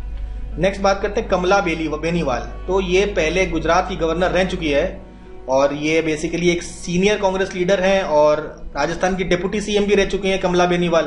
तो इनका रिसेंटली देहांत हुआ आपका जयपुर में, ठीक है। नेक्स्ट बात करते हैं नारायण वाघुल। नारायण वाघुल आपके फॉर्मर मैनेजिंग डायरेक्टर है आईसीआईसीआई बैंक के। इनको 2009 में पद्म भूषण भी मिल चुका है, बैंकिंग आइकन है जैसे कि हम लोग जानते हैं। इनका भी रिसेंटली देहांत हो गया। चलिए स्टार्ट करते हैं हम लोग अब कुछ स्कीम्स के बारे में बात करते हैं। देखिए जीरो एमिशन इनिशिएटिव स्टार्ट किया गया है, किसके द्वारा और ये क्या है? तो पहले जवाब देते हैं ये क्या है। तो बेसिकली ये कार्बन रिडक्शन इनिशिएटिव है, ठीक है। और ये कार्बन इनिशिएटिव रिडक्शन जो इनिशिएटिव किसका? एसएफओ टेक्नोलॉजीज और आपका नेस्ट ग्रुप। तो ये दो आपके ऐसे प्राइवेट कंपनीज है जिनके द्वारा ये इनिशिएटिव चालू किया गया है, ठीक है। ये बेसिकली दोनों ही कहीं ना कहीं इसरो के अंतर्गत अंडर ही काम करते हैं, प्राइवेट कंपनीज है लेकिन इसरो की देखरेख में ये लोग काम करते हैं। तो ये जो इनिशिएटिव है जीरो एमिशन इनिशिएटिव, इसको जो इनॉग्रेट करने का काम किया ये इसरो के जो चीफ है सोमनाथ साहब, इन्होंने किया, ठीक है। तो अच्छा ये क्यों किया? अब देखिए यूनाइटेड नेशन में एक ऑब्जेक्टिव दिया गया है कि भैया 50% हमें रिडक्शन करना है, ठीक है, कार्बन एमिशंस में बाय 2035 और 2040 तक जीरो एमिशंस करना है। ये बेसिकली ये इसरो करेगी, ऐसा कहा है, मतलब स्पेस टेक्नोलॉजी में। तो इसी तर्ज पे इन्होंने ये काम किया, ये इनिशिएटिव चालू कर दिया। और जब सोमनाथ जी आ गए थे तो नेस्ट हाईटेक पार्क एक है, बेसिकली आपका नेस्ट ग्रुप का ही नेस्ट हाईटेक पार्क है। ये आपका सबसे पहला प्राइवेट एसईजेड है, ये भी आप ध्यान में रख सकते हैं। तो इसके कैंपस में एक चंद्रयान का रेप्लिका बनाया गया था, तो उसका भी इनॉग्रेशन किया था आपके सोमनाथ साहब ने, इसरो के। तो ये बात हो गई सारी जीरो एमिशन इनिशिएटिव की। आगे बात करते हैं हम लोग पिरूल लाओ पैसे पाओ। तो ये कैंपेन कहां का है? ये पिरूल आखिर क्या चीज है, ये सब बातें देखेंगे। तो ये जो पिरूल लाओ पैसे पाओ कैंपेन, ये उत्तराखंड का कैंपेन है। इस कैंपेन में आपको जो पिरूल है ना, ड्राई पिरूल बेसिकली जो आपका पाइन ट्रीज होते हैं ना, ये देखिए बड़े बड़े पाइन ट्रीज है, ये जब इनका जो पत्ते झड़ जाते हैं, ठीक है, और ड्राई हो जाते हैं, सूख जाते हैं, तो कुछ इस तरीके से आपको दिखने में लगेंगे। तो इसको बोलते हैं पिरूल, ड्राई पाइन ट्री लीव्स। तो होता क्या, जंगल में ये पड़े रहते हैं और इन पे आग लगने के कारण जंगल में आग लग जाती है। तो भाई अगर ये जो पिरूल लीव्स हैं इसको अगर उठा के गवर्नमेंट को, मतलब जनता गवर्नमेंट को उठा के देती रहे और उसको कलेक्ट किया जाए अगर, और कलेक्ट अगर कर दिया जाए, तो जंगल में ये जो पिरूल के जो पेड़ है, सॉरी ये जो ड्राई लीव्स है ये कम हो जाएंगे। तो जंगल में आग लगने की जो संभावना है वो भी कम हो जाएगी। और ये जो पिरूल इकट्ठा किया जाएगा इसका भाई इंडस्ट्री वगैरह में कुछ यूज कर लिया जाएगा। तो ये भाई विन विन सिचुएशन सबके लिए है। तो ये जो जमा करके लाएंगे तो उनको कुछ पैसे दे दिए जाएंगे। तो ये बेसिकली एक विन विन सिचुएशन सबके लिए हो जाएगा, ठीक है ना। कि भाई गवर्नमेंट भी खुश क्योंकि फॉरेस्ट फायर नहीं हो रही, जनता भी खुश क्योंकि उनको दे के भाई पैसे मिल रहे हैं इनको, ठीक है। और भाई इंडस्ट्री वाले भी खुश, कहीं का इसका कुछ ना कुछ यूज भी हो रहा है, जो बेचारा वेस्ट पड़ा था उसका कहीं ना कहीं यूज भी होगा। तो ये भी एक अच्छी बात है, सब लोग इसमें खुश हो जाएंगे। तो ये उत्तराखंड का ये जो पिरूल लाओ पैसे पाओ कैंपेन है। आगे बात करते हैं, देखिए मणिपुर का स्कूल ऑन व्हील्स इनिशिएटिव है। स्कूल ऑन व्हील्स, देखिए ये तो बस बना हुआ है, इस बस के अंदर बच्चों को पढ़ाया जाएगा। मणिपुर में आजकल सिचुएशन आप देख ही रहे हैं काफी खराब हो रही है, तो एजुकेशन काफी ज्यादा उस पर इंपैक्ट पड़ रहा है। तो इसी को दूर करने के लिए एक कहा है कि भाई बसें जो खाली पड़ी हैं उसमें भी आप स्कूल चलाइए, ठीक है। This is Manipur school on wheels. तो ये एक बट इनोवेटिव अप्रोच है educational needs of displaced children. तो वो जो लड़ाई झगड़ा हो रहा है आपका, उसके चक्कर में जो चिल्ड्रन है उनकी पढ़ाई बाधित हो रही है, भाई डिस्प्लेस हो गए हैं, वो स्कूल नहीं जा पा रहे हैं, तो बस में ही पढ़ाई कर लो। बस को ही इन्होंने मोबाइल क्लासरूम बना लिया ताकि बच्चों के पढ़ाई पर कोई इफेक्ट ना पड़े। तो ये काफी अच्छा इनिशिएटिव है, किसका? मणिपुर गवर्नमेंट का। बात करते हैं, आप थोड़ा स्पोर्ट्स की बात कर लेते हैं। भाई क्रिकेट की बात करें तो सबसे पहला तो है MS धोनी, इंडिया के पहले विकेट कीपर बनते हैं जो 7000 रन बना चुके हैं T20 क्रिकेट। तो बेसिकली अभी जो IPL हो रहा था, IPL में खेलते हैं MS धोनी साहब। तो दिल्ली कैपिटल्स के अगेंस्ट चेन्नई सुपर किंग्स का मैच हो रहा था, उसमें ये जो आपका कीर्तिमान है ये रचा आपके MS धोनी ने। फिर बात करते हैं छोटे से बच्चे, इतने भी छोटे नहीं, वैभव सूर्यवंशी। तो ये आपके समस्तीपुर बिहार से आते हैं। इन्होंने रोहित शर्मा का रिकॉर्ड तोड़ दिया और बना दिया ट्रिपल सेंचुरी। भाई रोहित शर्मा का ODI में मैक्सिमम रन का रिकॉर्ड था, हालांकि इंटरनेशनल क्रिकेट में अभी भी वो रिकॉर्ड है, लेकिन आप देखिए अंडर 19 ODI कंपटीशन में वैभव सूर्यवंशी ने ODI क्रिकेट में 300 रन ठोक दिए। ठीक है, तो ये बात हो गई वैभव सूर्यवंशी की। बात अगर करें IPL की, तो IPL टाटा IPL 2024 अभी हुआ है। आई होप आप लोगों ने नहीं देखा होगा, तो क्योंकि क्यों देखोगे भाई, बिना मतलब के टाइम थोड़ी बर्बाद करना है, हमें तो पढ़ाई करनी है। तो लेकिन फिर इसकी कुछ रिजल्ट्स के बारे में जान लेते हैं। भाई कौन जीता? कोलकाता नाइट राइडर्स किसको हराया? सनराइजर्स हैदराबाद। अब सनराइजर्स हैदराबाद में दो ऐसे ताबड़तोड़ बल्लेबाज थे जिन्होंने बहुत मारा था। उसमें कौन है? एक तो अभिषेक शर्मा जिनको मोस्ट सिक्सर्स का अवार्ड दिया गया, और दूसरे ट्रेविस हेड मोस्ट फोर्स का अवार्ड दिया गया। तो ये दोनों अवार्ड जो है, ये दोनों प्लेयर्स आपके सनराइजर्स हैदराबाद के टीम में थे, और इसी कारण शायद ये फाइनल में भी पहुंची। ठीक है, बात करते हैं आपका ऑरेंज कैप किसको मिला? हमेशा की तरह ऑरेंज कैप हमेशा विराट कोहली ले जाते हैं। सबसे ज्यादा रन बनाया इन्होंने रॉयल चैलेंजर्स बेंगलुरु की तरफ से 741। हालांकि रॉयल चैलेंजर्स का बेंगलुरु का इतना खराब प्रदर्शन नहीं था इस बार, तो कम से कम सेमीफाइनल में तो पहुंची है। बात करते हैं मोस्ट वैल्यूबल प्लेयर, ये है सुनील नारायण। ये गेम चेंजर थे कोलकाता नाइट राइडर्स का, बैटिंग भी करी बॉलिंग भी करी, और ये हो गए most valuable player. Purple cap मिला आपका हर्षल पटेल को, पंजाब किंग्स से खेलते हैं, 24 विकेट लिए हैं। तो ये कुछ आपके डेटा याद रख सकते हैं आप। 17th एडिशन है IPL का, ये भी ध्यान में रख सकता है। आगे बात करते हैं फुटबॉल की। तो फुटबॉल में आपका इंडियन सुपर लीग खेला गया, इसका 10वां सीजन। तो देखिए सीजन में क्या होता है, अलग अलग टीम्स होते हैं, आपस में खेलते रहते हैं, तो उसका एक टीम टेबल बनता है। टीम टेबल का जो टॉपर है उसको ISL टाइटल मिलता है, जो कि होता है मोहन बगान SG। मोहन बगान SG को ISL टाइटल मिला। लेकिन इसका जो फाइनल होता है, इस फाइनल में मुंबई सिटी जो है ISL कप जीतती है। ISL टाइटल कौन जीता है? मोहन बगान। ISL कप कौन जीता है? मुंबई सिटी। फाइनल में मोहन बगान को मुंबई सिटी ने हरा दिया। ठीक है, तो वो बन गए ISL कप के विजेता, जबकि ISL टाइटल पहली बार मोहन बगान SG ने जीता। जैसा कि यहां देख रहे हैं आप, champions for winning the first ISL title. ISL title उसको मिलता है जो टेबल टॉप करता है। ठीक है, सीजन का टेबल टॉप करता है, लेकिन जो फाइनल में जीतता है उसको ISL कप मिलता है। तो ये बात हमको समझ में आ गई है मुंबई सिटी और मोहन बगान के बारे में। अच्छा, अब देखिए अभी 10वां एडिशन तो इंडियन सुपर लीग का हुआ है। 10वां edition FIFA women's world cup कहां पे होगा? ये होगा 2027 में। कहां पे होगा? ब्राजील में पहली बार होस्ट किया जाएगा। ब्राजील में पहली बार होगा, और किसी भी साउथ अमेरिकन कंट्री के द्वारा वुमेन फीफा वर्ल्ड कप को होस्ट करने का पहला मौका ये मिला है ब्राजील को। बात करेंगे हम लोग कैरम की। तो कैरम में नेशनल चैंपियंस के नाम याद रखने चाहिए आपको। ये देखिए रश्मि कुमारी, आप फोटो में देख सकते हैं। देखिए ये रश्मि कुमारी जी हैं। और के श्रीनिवास मेंस सिंगल टाइटल जीतते हैं। ठीक है, के श्रीनिवास और रश्मि कुमारी 51st नेशनल कैरम चैंपियनशिप। ठीक है, आई होप के नाम याद रहेंगे आपको। तो देखिए के श्रीनिवास जो है ये 4थी बार जीत रहे हैं, 4th नेशनल चैंपियनशिप विक्टर के श्रीनिवास। आगे बढ़ते हैं हम लोग पैरा एथलेटिक्स चैंपियनशिप 2014, और ये इंडिया नहीं वर्ल्ड पैरा एथलेटिक्स की बात हो रही है। तो वर्ल्ड पैरा एथलेटिक्स चैंपियनशिप में पहली बार इंडिया ने गोल्ड मेडल जीता है, और केवल गोल्ड मेडल ही नहीं जीता है, रिकॉर्ड टाइमिंग के साथ जीता है। इवेंट था T20 400 मीटर इवेंट। ठीक है, वर्ल्ड पैरा एथलेटिक चैंपियनशिप में T20 400 मीटर इवेंट में फिर वहां कौन जीती? दीप्ति जीवन जी ने गोल्ड मेडल जीता है। पहली बार इंडिया ने गोल्ड मेडल जीता है, और वर्ल्ड रिकॉर्ड टाइम में जीता है, यानी कि 50.07 ये वर्ल्ड रिकॉर्ड भी इन्होंने अपने नाम कर लिया जीवन जी ने। ठीक है, दीप्ति जीवन जी। आगे बढ़ेंगे, बात करते हैं पैरा स्पोर्ट्स की बात कर ही रहे हैं, तो world shooting para sports world cup. तो भाई शूटिंग वर्ल्ड कप हो रहा है पैरा स्पोर्ट्स का। तो इंडिया का रैंक इसमें क्या है? 2nd। टॉप कर रही है कोरिया। तो 3rd तो आई गेस पूछेगा नहीं। इंडिया 2nd कर रही है और कोरिया 1st कर रही है, ये पता होना चाहिए। और इंडिया में ये जो 4 गोल्ड मेडल जीता है, 3 सिल्वर मेडल और 3 ब्रोंज, कहां तो याद किया जाए। तो 4 गोल्ड मेडलिस्ट के नाम एक बार देख लीजिए, अगर पूछेगा तो बता दीजिएगा। सबसे पहले देखिए मेंस 10 मीटर एयर पिस्टल में कौन जीता है? संजीव कुमार गिरी।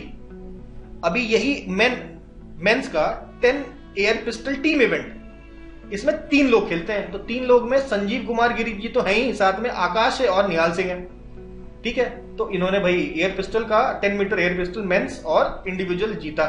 अब देखिए यहां निहाल सिंह की बात हो रही है, तो निहाल सिंह ने मेंस टीम तो जीता ही, साथ में मिक्स टीम यानी कि निहाल सिंह और भक्ति शर्मा जी ने आपका 10 metre air pistol SH1 competition mix team का जीत लिया, और मोना अग्रवाल ने वुमेन्स 10 मीटर एयर पिस्टल का भी आपका गोल्ड मेडल जीता है। तो ये 4 गोल्ड मेडल जीते हैं world shooting para sports world cup में। आगे बात करते हैं United world wrestling. United world wrestling ने आपके बजरंग पुनिया को सस्पेंड कर दिया। बजरंग पुनिया जो कि टोक्यो में ब्रॉन्ज मेडलिस्ट थे, उसको कर दिया suspend by united world wrestling. ठीक है, तो बेसिकली अब वो डोपिंग वोपिंग का चक्कर था कि डोपिंग वो नहीं दे रहे हैं या ऐसा कर रहे हैं, आनाकानी कर रहे हैं, कुछ ऐसी बात थी। ज्यादा मैं डिटेल्स में नहीं गया इसके, लेकिन ये बात आपका न्यूज आप ध्यान रख सकते हैं। आगे बात करते हैं run for sun marathon. Run for sun, अभी देखिए सन आ गया, कहीं ना कहीं एनवायरमेंट से रिलेटेड है, तो बिल्कुल ministry of new and renewable energy के द्वारा ये इवेंट कराया गया। रन फॉर सन मैराथन कहां पे कराया गया? जवाहरलाल नेहरू स्टेडियम न्यू दिल्ली में ये काम कराया गया, रन फॉर सन मैराथन। तो क्यों कराया गया? For design to raise awareness about the pivotal role of solar power. Solar power के रोल के बारे में अवेयरनेस फैलाने के लिए ये इवेंट आपका कराया जा रहा था। नेक्स्ट अगर बात करें world kabaddi day. World kabaddi day कब था? तो ये आपका world kabaddi day was celebrated on 24 March at Tau Devilal indoor stadium, Panchkula, Haryana. ठीक है, तो ताऊ देवीलाल इंडोर स्टेडियम में आपका वर्ल्ड कबड्डी डे सेलिब्रेट किया गया। ठीक है, नेक्स्ट तो देखिए इस इवेंट में एक मजेदार काम हुआ, इसको बारे में देखेंगे। देखिए पहली बात तो ये वर्ल्ड कबड्डी डे ऑर्गेनाइज कराया किसने? तो हिप्सा, आपका होलिस्टिक इंटरनेशनल प्रवासी स्पोर्ट्स एसोसिएशन, और एक और ऑर्गेनाइजेशन है वर्ल्ड कबड्डी नाम का ऑर्गेनाइजेशन। तो दोनों ने मिलकर ये इवेंट कराया वर्ल्ड कबड्डी डे का सेलिब्रेशन हरियाणा में। तो यहाँ पे एक स्पेशल काम क्या हुआ? Most players in the kabaddi exhibition match का Guinness book of world record में नाम चढ़ गया इनका, तो ये एक इंपॉर्टेंट बात हुआ यहाँ पे। आगे बात करते हैं, देखिए SCO सिक्योरिटी काउंसिल सेक्रेटरीज। तो SCO सिक्योरिटी काउंसिल जो सेक्रेटरीज हैं उनका मीटिंग कहां पे हुआ? अस्ताना में 19th मीटिंग। तो इसमें देखिए इंडिया का रिप्रेजेंटेटिव किया अजीत डोवाल साहब ने, जो नेशनल सिक्योरिटी एडवाइजर इंडिया के। तो अजीत डोवाल साहब ने रिप्रेजेंट किया SCO सिक्योरिटी मीटिंग सेक्रेटरीज। तो पहली बात तो ये हो गई। दूसरी बात कहां पे होता है ऑर्गेनाइज? अस्ताना में होता है। नेक्स्ट बात करते हैं 26th वर्ल्ड एनर्जी कांग्रेस कहां पे हुआ? आपसे पूछा जाए तो बताइएगा नेदरलैंड, रॉटरडैम। नेदरलैंड्स में रॉटरडैम है। और अगर थीम पूछ ले तो ये बताइए कि redesigning energy for people and planet. Redesigning energy for people and planet is the theme. ठीक है, 26वां एडिशन था वर्ल्ड एनर्जी कांग्रेस का। तो ये बात आप लोगों ने ये देख ली। आगे देखेंगे वर्ल्ड हाइड्रोजन समिट 2024। तो वर्ल्ड हाइड्रोजन समिट 2024 ये भी कहां पे हुआ? देखिए रॉटरडैम नेदरलैंड में। तो हाइड्रोजन समिट कह लीजिए या एनर्जी कांग्रेस कह लीजिए, दोनों ही जो समिट्स हैं ये रॉटरडैम नेदरलैंड में किया गया। ठीक है, और इस समिट में द इंडिया पेविलियन आपका लगाया गया by the ministry of new and renewable energy. ठीक है, it stands as one of the largest at the esteemed. अच्छा, ये बहुत बड़ा एक पेविलियन लगाया था, चलो कोई बात नहीं। It serves as an platform to showcase the nationals notable advancement in green hydrogen. तो यहां जाके बताया इन्होंने कि भाई देखिए क्या क्या जो पेविलियन लगा इंडियन पेविलियन में, लोग आए होंगे, देखा होगा, और ग्रीन एनर्जी में क्या क्या एडवांसमेंट हुए हैं कंट्री में, ये बात लोगों को बताया इसमें। तो India green hydrogen initiative, India launched national green hydrogen mission. जनवरी 2023 में national green hydrogen mission launch किया गया with the budget of 19,744 crore. ये कुछ बातें हम लोगों को ध्यान में रखनी है। आगे अगर बात करें हम लोग 57 session of the commission of population and development. Commission of population on development, इसका जो 57 कमीशन 57 सेशन ये ऑर्गेनाइज कराया गया। कहां पे? न्यूयॉर्क, यूएसए में। टाइटल क्या था? Localising the SDGs, women in local governance in India lead the way. तो ये इसका टाइटल था। तो इसमें तो इसके पास एक और साइड इवेंट भी करवाया गया। साइड इवेंट मतलब एक बड़ा इवेंट होता है, उसके साथ ही साथ एक और इवेंट छोटा सा करा दिया जाता है। तो उसके साथ एक साइड इवेंट कराया गया इसी थीम पे by the permanent mission of India to the United States, ministry of Panchayati Raj और UN पॉपुलेशन फंड। ठीक है, नेक्स्ट अगर बात करें 6th international conference on disaster resilient infrastructure, ये तो न्यू दिल्ली में हुआ है, भारत मंडपम न्यू दिल्ली। थीम क्या था? Investing today for more resilient tomorrow. ये 6th एडिशन है। ठीक है, तो यहाँ पे जो PM साहब ने भी इसको क्या कहते हैं एड्रेस किया है। नेक्स्ट अगर बात करें Shanghai corporation organisation defence ministers. ठीक है, अभी हमने SCO का क्या देखा था? सिक्योरिटी काउंसिल सेक्रेटरीज, जिसमें अजीत डोवाल जी ने पार्ट लिया था। अभी ये आपका डिफेंस मिनिस्टर्स के लिए है। ठीक है, तो आपके डिफेंस मिनिस्टर्स के लिए है, और डिफेंस सेक्रेटरी जो है हमारे श्री गिरिधर अरमाने, उन्होंने इसमें पार्टिसिपेट किया। कहाँ पे हुआ? ऑब्वियसली कजाकिस्तान अस्ताना में। तो एससीओ का जो भी अभी मीटिंग वगैरह होगा सब कजाकिस्तान में होगा मोस्टली, आप देखेंगे। देखिए global education and training exhibition GETEX 2024, ये कहाँ पे हुआ? ये दुबई यूएई में हुआ, ठीक है, ये global education and training exhibition. Next 46th Antarctic treaty consultative meeting, 46th Antarctic treaty consultative meeting, ये कहां पे हुआ? कोच्चि केरला में हुआ, ठीक है। तो भाई होस्ट किया 46th Antarctic treaty consultative meeting. इसके अलावा एक और 26th committee on environmental protection, ये दो आपके मीटिंग्स आपके होस्ट किए। कहां पे होस्ट किया गया? कोच्चि केरला में होस्ट किया गया। इसके द्वारा obviously ministry of earth sciences के द्वारा। इसके अलावा देखिए कौन कौन है मिनिस्ट्री ऑफ अर्थ साइंसेस? तो वो श्री किरण रिजिजू हैं, यूनियन मिनिस्टर, ठीक है, उनके द्वारा ये करवाया गया। तो यहाँ पे इंडिया ने अनाउंस किया कि ये एक अंटार्कटिक में नया रिसर्च स्टेशन बनाने वाले हैं जिसका नाम है मैत्री सेकंड। तो ये मैत्री second ministry of earth sciences के अंतर्गत आने वाला NCPOR, जैसा कि आप जानते हैं national centre for polar and ocean research, Goa में है। इसके द्वारा ये मैत्री सेकंड बनाया जाएगा। हालांकि हेल्प मिलेगी इनको अंटार्कटिक ट्रीटी सेक्रेटेरिएट के द्वारा, हेल्प भी मिलेगा NCPOR को। तो अगर बात करें अंटार्कटिक ट्रीटी सेक्रेटेरिएट की, तो उसका हेडक्वार्टर कहां पे? अर्जेंटीना में है। तो ये कुछ बातें इसमें हमें पता होनी चाहिए, इस न्यूज में ये बातें पता होनी चाहिए। नेक्स्ट बात करते हैं अरेबियन ट्रैवल मार्ट। भाई ट्रैवल मार्ट बनाया है आपका अरेबियन ट्रैवल मार्ट, कहां हुआ? दुबई में। मिनिस्ट्री ऑफ टूरिज्म गई वहां पे, पार्टिसिपेट किया।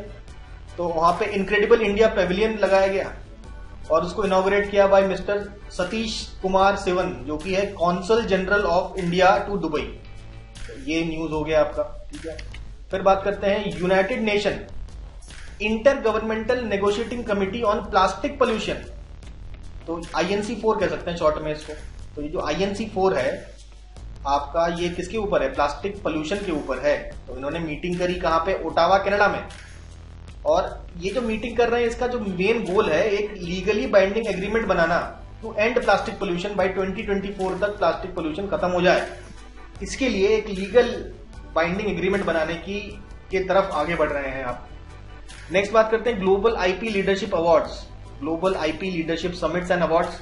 तो ये ऑर्गेनाइज किया गया है भाई असोचैम और नई दिल्ली में ये हुआ है इवेंट। नेक्स्ट बात करते हैं परिवर्तन चिंतन सेकंड जो है for jointness and integration of armed forces, ये आपका नई दिल्ली में हुआ है, ठीक है। CDS जनरल अनिल चौहान ये इन्होंने ये मीटिंग को रखा है, ठीक है। नेक्स्ट बात करते हैं नागालैंड में होता है पोटैटो फेस्टिवल। तो पोटैटो फेस्टिवल नागालैंड में होता है और it is hosted at state's first sustainable village Jakhama village Kohima में इसको होस्ट किया जाता है, ठीक है। तो जाखामा के बारे में कोई पूछे तो आप बताइएगा, ये नागालैंड का फर्स्ट सस्टेनेबल विलेज है जाखामा, जहां पे नागालैंड का पोटैटो फेस्टिवल होस्ट किया जा रहा है। कहां पे है? बेसिकली कोहिमा में है। नेक्स्ट बात करते हैं हम लोग, चलिए एक स्किल कंपटीशन के बारे में यहां हम लोग बात करेंगे, इंडिया स्किल्स 2024। तो कहानी को समझते हैं। देखिए एक और कंपटीशन होता है जिसका नाम होता है वर्ल्ड स्किल्स कंपटीशन। कहां पे होता है? ये फ्रांस में लियोन नाम की जगह है जहां पे ये कंपटीशन होता है। तो भाई इस वर्ल्ड स्किल कंपटीशन में कई कई कंट्री से लोग आएंगे, तो ऑब्वियसली इंडिया से भी कुछ स्टूडेंट्स आएंगे। तो इंडिया उन स्टूडेंट्स को चूज करने के लिए द इंडिया स्किल्स 2024 आपका कंपटीशन करता है। कहां? न्यू दिल्ली में, यशोभूमि द्वारका न्यू दिल्ली में ये कंपटीशन कराया गया, ठीक है। और तो ये बेसिकली आपका कंपटीशन हर 2 साल में होता है। वर्ल्ड स्किल कंपटीशन ये भी हर 2 साल में होता है। तो इंडिया स्किल्स कंपटीशन जहां से चुन के लोग जाएंगे वर्ल्ड स्किल कंपटीशन में, तो वो भी 2 साल में एक बार होगा, ठीक है। नेक्स्ट बात करते हैं हम लोग United nation first international conference on DPI digital public infrastructure, ये आपका न्यूयॉर्क USA में हुआ है, आयोजित किया गया है और इंडिया की लीडरशिप में आयोजित किया गया है UN first international conference of DPI digital public infrastructure. क्यों किया गया है? कि भाई टू हार्नेस टेक्नोलॉजी का इस्तेमाल करके हम लोग जो सस्टेनेबल डेवलपमेंट गोल्स हैं उनको अचीव करेंगे। तो इसमें इंडिया पार्टिसिपेट करती है। इंडिया की तरफ से रुचिरा कंबोज जी जो कि है India permanent representative to UN, इन्होंने पार्टिसिपेट किया। नेक्स्ट अगर हम बात करें, एक है बिस्कुट नहीं है, बिस्किट है। बिस्किट जात्रा फेस्टिवल कहां पे? नेपाल में होता है, ठीक है। तो ये फेस्टिवल नेपाली न्यू ईयर जो है उसको मनाने के लिए ये फेस्टिवल आपका आयोजित किया जाता है। कहाँ पे? Bhaktapur district of Nepal. ये देखिए हम लोग एंजॉय कर रहे हैं यहाँ पे, ये आपका बिस्किट जात्रा फेस्टिवल एंजॉय कर रहे हैं। नेक्स्ट अगर हम बात करें आपका टाइम मैगजीन का 2024 का लिस्ट आ गया है 100 मोस्ट इन्फ्लुएंशियल पीपल। तो इस 100 में 8 इंडियंस भी हैं, तो उनके बारे में बात कर लेते हैं। तो आलिया भट्ट बॉलीवुड एक्टर, सत्या नडेला के बारे में सब जानते हैं, माइक्रोसॉफ्ट के सीईओ और एग्जीक्यूटिव चेयरमैन है। अजय बांगा के बारे में भी आप जानते हैं, वर्ल्ड बैंक के प्रेसिडेंट है। First black person to chair both the world bank and IMF। ठीक है, तो ये आपके चेयरमैन आपके IMF के भी रह चुके हैं, करेंटली वर्ल्ड बैंक के हैं। तो he is the first black person to chair both IMF as well as the world bank. ठीक है, फिर साक्षी मलिक के बारे में आप जानते हैं, ओलंपियन रेसलर है, इनको भी मिला है। देव पटेल एक एक्टर है। ठीक है, इसके अलावा यहाँ पे Jigar Shah is the director of the US department of energy's loan programme office. ठीक है, फिर आपका प्रियमवदा नटराजन, ये एस्ट्रोनॉमी की प्रोफेसर है, फिजिक्स की भी professor of astronomy and physics, दोनों की प्रोफेसर हैं आपकी प्रियमवदा नटराजन। कहां पे? L university. नेक्स्ट बात करते हैं हम लोग आसमा खान, ये एक रेस्टोरेंट ओनर है। ठीक है, तो ये सारे लोग जो हैं 100 मोस्ट इन्फ्लुएंशियल पीपल में इनका नाम आया है। नेक्स्ट अगर बात करें वर्ल्ड प्रेस फ्रीडम डे, तो अच्छा अमीर लोगों की बात कर रहे हैं ना यहाँ पे, नहीं अमीर लोगों की बात कर लेते हैं पहले। तो ब्लूमबर्ग बिलियनर्स इंडेक्स की बात करें तो ये तो आपको याद रखिए बर्नार्ड आर्नोल्ड जो है ये फर्स्ट है। तो जो आपका लुई विटॉन जो आपका ब्रांड है उसके ये हेड है, मतलब इन्हीं का ब्रांड है। इसके अलावा Jeff Bezos, Elon Musk second और थर्ड पोजीशन में, मुकेश अंबानी 12वें पोजीशन में, गौतम अदानी 14वें पोजीशन में। ये है ब्लूमबर्ग का लिस्ट है। ठीक है, तब world press freedom day conference, इसमें देखिए आपका रिपोर्टर्स विदाउट बॉर्डर के द्वारा ये कॉन्फ्रेंस होता है। इसमें रैंकिंग निकाली जाती है कि भाई प्रेस फ्रीडम इंडेक्स सबसे ज्यादा बेटर किसका है। तो प्रेस फ्रीडम में नॉर्वे सबसे आगे बताया गया है, फिर डेनमार्क और स्वीडन। नॉर्वे याद रखिएगा। इंडिया का रैंक अगर देखा जाए तो 2023 में 161 था, अभी 159 है, तो थोड़ा सा जंप मिला है। और सबसे अंतिम रैंक मिला है आपका इरिट्रिया का। ठीक है, तो ये सब इंडेक्स निकालते रहते हैं लोग। रिपोर्टर्स विदाउट बॉर्डर्स ने ये आपका इंडेक्स निकाला। चलिए आगे बढ़ेंगे, आगे बढ़ते हैं, आते हैं travel and tourism development index. तो देखिए यहाँ पे ट्रैवल एंड टूरिज्म डेवलपमेंट कहां हो रहा है सबसे ज्यादा? USA में, फिर स्पेन, जापान। इंडिया का रैंक है 39, लास्ट है माली का। इंडिया का रैंक यहाँ इतना बुरा नहीं है। वर्ल्ड इकोनॉमिक फोरम के द्वारा ये आपका रैंक निकाला जाता है। ग्लोबल सिटीज इंडेक्स ये ऑक्सफोर्ड इकोनॉमिक्स द्वारा निकाला गया। तो ऑक्सफोर्ड इकोनॉमिक्स द्वारा निकाला गया और न्यूयॉर्क सबसे पहले, लंदन और फिर सैन होजे, ये कैलिफोर्निया में है। ठीक है, न्यू दिल्ली की बात करें तो 350 रैंक है न्यू दिल्ली की। नेक्स्ट बात करते हैं top 10 most polluted cities world wide. सबसे ज्यादा पोल्यूटेड सिटीज कौन सा है टॉप 10? तो IQ एयर के बारे में, IQ एयर के द्वारा ये आपका रैंक निकाला जाता है। तो सबसे ज्यादा पोल्यूटेड सिटी है काठमांडू, फिर न्यू दिल्ली, फिर चियांग माई थाईलैंड। ठीक है, चियांग माई थाईलैंड। तो काठमांडू नंबर 1 हो गया है पोल्यूटेड सिटीज की बात करें तो। हाईएस्ट पेड एथलीट्स, तो भाई 2 फुटबॉलर हैं सबसे फेमस, क्रिस्टियानो रोनाल्डो नंबर 1 पे और लियोनेल मेसी नंबर 3 पे। सेकंड नंबर पे आ जाते हैं जॉन राम, गोल्फर हैं ये। ठीक है, ये आपके सेकंड हाईएस्ट पेड एथलीट बनते हैं। आगे अगर हम बढ़े, अच्छा ये किसके द्वारा हाईएस्ट पेड एथलीट? सीप्री के द्वारा आपका ये रैंकिंग निकाली जाती है, लिस्ट निकाला जाता है। फिर बात करते हैं सीप्री के द्वारा ही दूसरी list, world military expenditure trends. Military में कौन कितना ज्यादा खर्च कर रहा है? तो इंडिया चौथे नंबर पे है, सबसे ज्यादा खर्च कर रही है US, चाइना, फिर रशिया। यूएस तो सबसे बहुत ज्यादा आ गया, देखिए 916 बिलियन USD, और चाइना भी करीबन 300 के आसपास बिलियन USD करती है। इसका 1/3 करती है इंडिया, और रशिया भी। रशिया और आसपास है, रशिया और चाइना, रशिया और इंडिया थोड़ा आसपास है, इतना भी आसपास नहीं है वैसे, काफी बिलियन डॉलर्स का डिफरेंस है। और इसके बाद आता है सऊदी अरेबिया। तो सीप्री का फुल फॉर्म देख लीजिए, Stockholm international peace research institute, जैसा कि आप जानते हैं। आगे बढ़ते हैं world migration report. World migration report किसके द्वारा लॉन्च किया जाता है? International organisation of migration. ये सारे जो ऑर्गेनाइजेशंस है, आप जानते हैं कि हम लोगों ने जो लेक्चर लिया था आपका ऑर्गेनाइजेशंस का, इंटरनेशनल ऑर्गेनाइजेशन का बहुत बड़ा सा लेक्चर था, तो उसमें सारे आपके वर्ल्ड के ऑर्गेनाइजेशन डिस्कस किए थे। उसमें आपने ये भी पढ़ा होगा, international organisation of migration.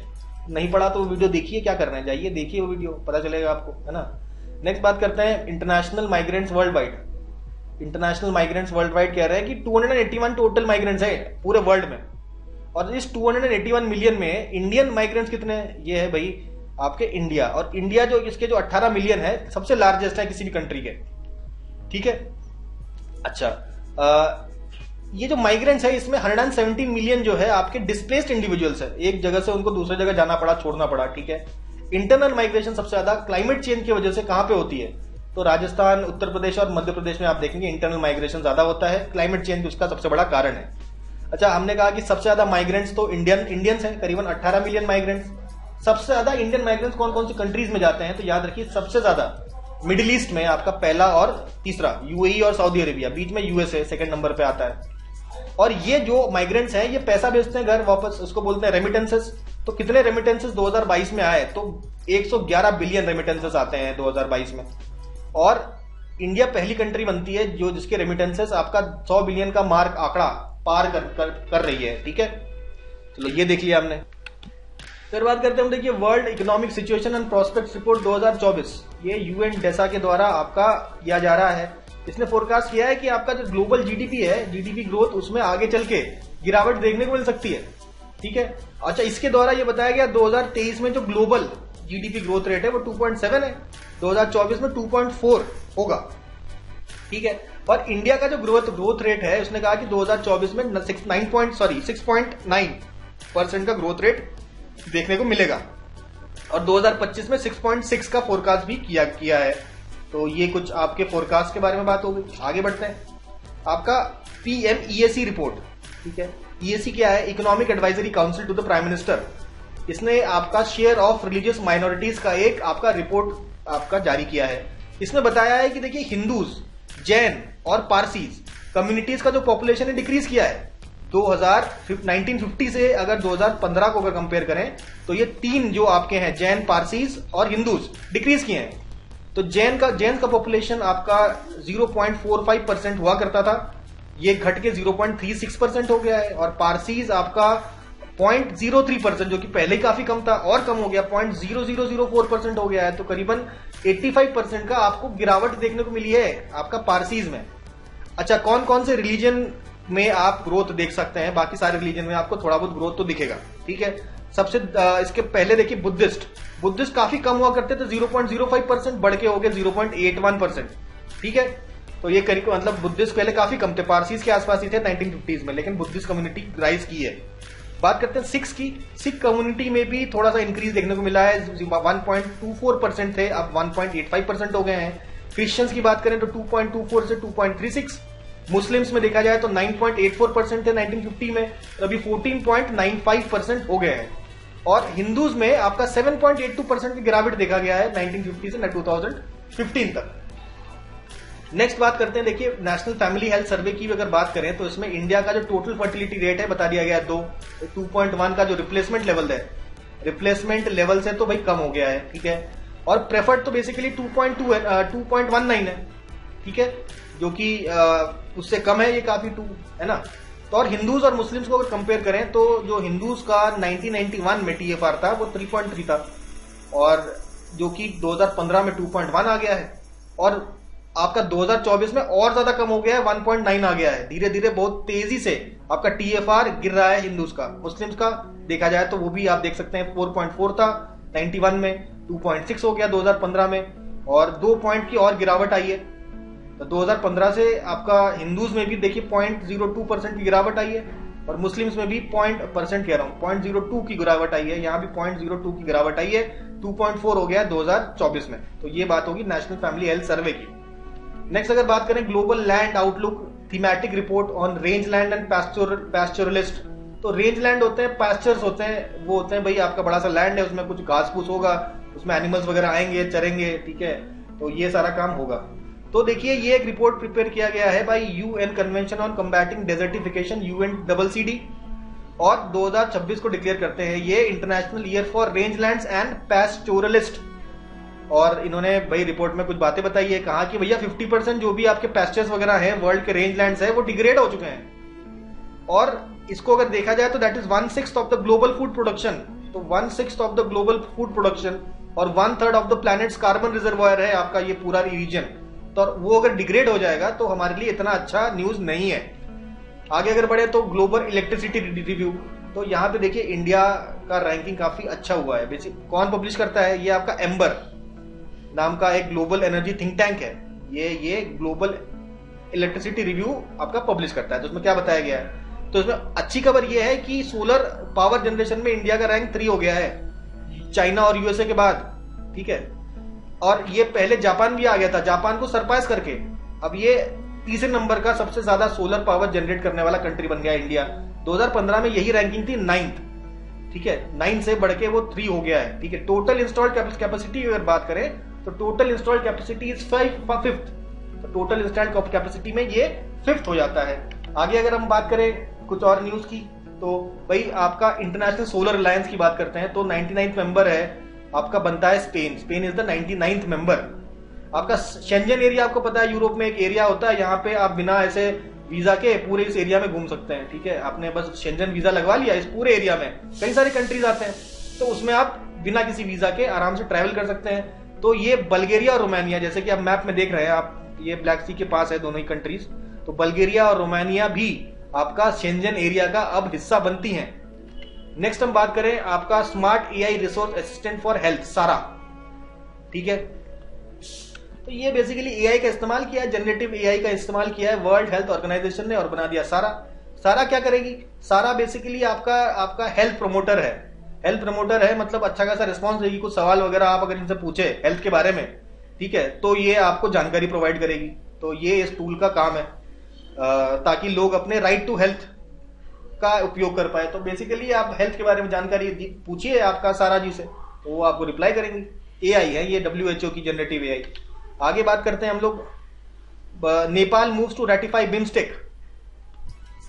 Nepal ने कहा है कि भाई हम बिम्स्टेक ज्वाइन करना चाहते हैं, उन्होंने रेटिफाई कर दिया और बिम्स्टेक का मेंबर बन जाएगा नेपाल, ठीक है। अब देखिए जिम्बाब्वे की अगर बात करें, जिम्बाब्वे में बहुत समय से काफी ज्यादा इन्फ्लेशन चल रहा था, तो इन्फ्लेशन चलने की वजह से इन्होंने क्या करा कि अपना जो करेंसी उसको खत्म करके एक नई करेंसी से रिप्लेस कर दिया, ठीक है। और पुरानी करेंसी थी जिम्बाब्वे डॉलर, जिम्बाब्वे डॉलर को रिप्लेस करके नई करेंसी लाए ये लोग ZIG, ठीक है। नेक्स्ट बात करते हैं नॉर्थ ईस्टर्न इंडिया का सबसे बड़ा जो मेट्रोपोलिस है, मेट्रोपोलिस एक बड़े शहर को मेट्रोपोलिस बोलते हैं। अर्बनाइजेशन का अगर आप लेक्चर देखे होंगे ज्योग्राफी में तो आपको यहाँ पता चलेगा, ठीक है। भाई नहीं देखा हो तो देख लीजिए, ठीक है। वापस आते हैं हम लोग, मेट्रोपोलिस मतलब एक बहुत बड़ा जो शहर है उसको बोलते हैं मेट्रोपोलिस। तो largest metropolis of north India है आपका गुवाहाटी, वो आपका होस्ट सिटी बनेगा BWF world junior championship. BWF world junior championship का जो इवेंट है इसको होस्ट करेगा गुवाहाटी। तो ये जो इवेंट है BWF मतलब बैडमिंटन का इवेंट है, ये बैडमिंटन वर्ल्ड फेडरेशन, ठीक है, उसका इवेंट है, यहाँ पे गुवाहाटी में ऑर्गेनाइज किया जाएगा। आगे बढ़ेंगे, अब देखिए ग्रीन हाइड्रोजन प्लांट की बात यहाँ पे चल रही। तो पहला ग्रीन हाइड्रोजन प्लांट लगाया गया किसके द्वारा, गेल का पहला, first green hydrogen plant of GAIL, GAIL के द्वारा पहला ग्रीन हाइड्रोजन प्लांट लगाया गया। कहां पे, विजयपुर, गुना, MP। तो MP में अब पता है ना आप, गुना नाम की जगह है, वहां पे विजयपुर नाम की एक जगह और है गुना के अंदर, तो वहां पे लगाया गया। तो बेसिकली ये हाइड्रोजन प्लांट है ना, ग्रीन हाइड्रोजन प्लांट है, तो ये इस्तेमाल करता है PEM इलेक्ट्रोलाइजर का, नाम है प्रोटॉन एक्सचेंज मेम्ब्रेन इलेक्ट्रोलाइजर, ठीक है। और ये बेसिकली 100 मेगावाट्स पावर का ये PEM इलेक्ट्रोलाइजर का इस्तेमाल करके ये हाइड्रोजन बना। और ये जो मशीन है ये PEM इलेक्ट्रोलाइजर ये कनाडा से मंगवाया गया है under national green hydrogen mission. तो ये गेल ने सेटअप करा दिया है आपका MP गुना में, ठीक है। फिर बात करते हैं हम लोग इंडिया इंटरनेशनल बुलियन एक्सचेंज। तो इंडिया इंटरनेशनल बुलियन एक्सचेंज में SBI आपका पहला ऐसा बैंक बनता है to become a trading cum clearing partner, यानी कि TCM मेंबर बनने वाला पहला बैंक बनता है SBI। कहां पे, इंडिया इंटरनेशनल बुलियन एक्सचेंज। तो ये जो इंडिया इंटरनेशनल बुलियन एक्सचेंज है इसको रेगुलेट किया जाता है बाई IFSCA, जो कि आप जानते हैं international financial service centre authority है।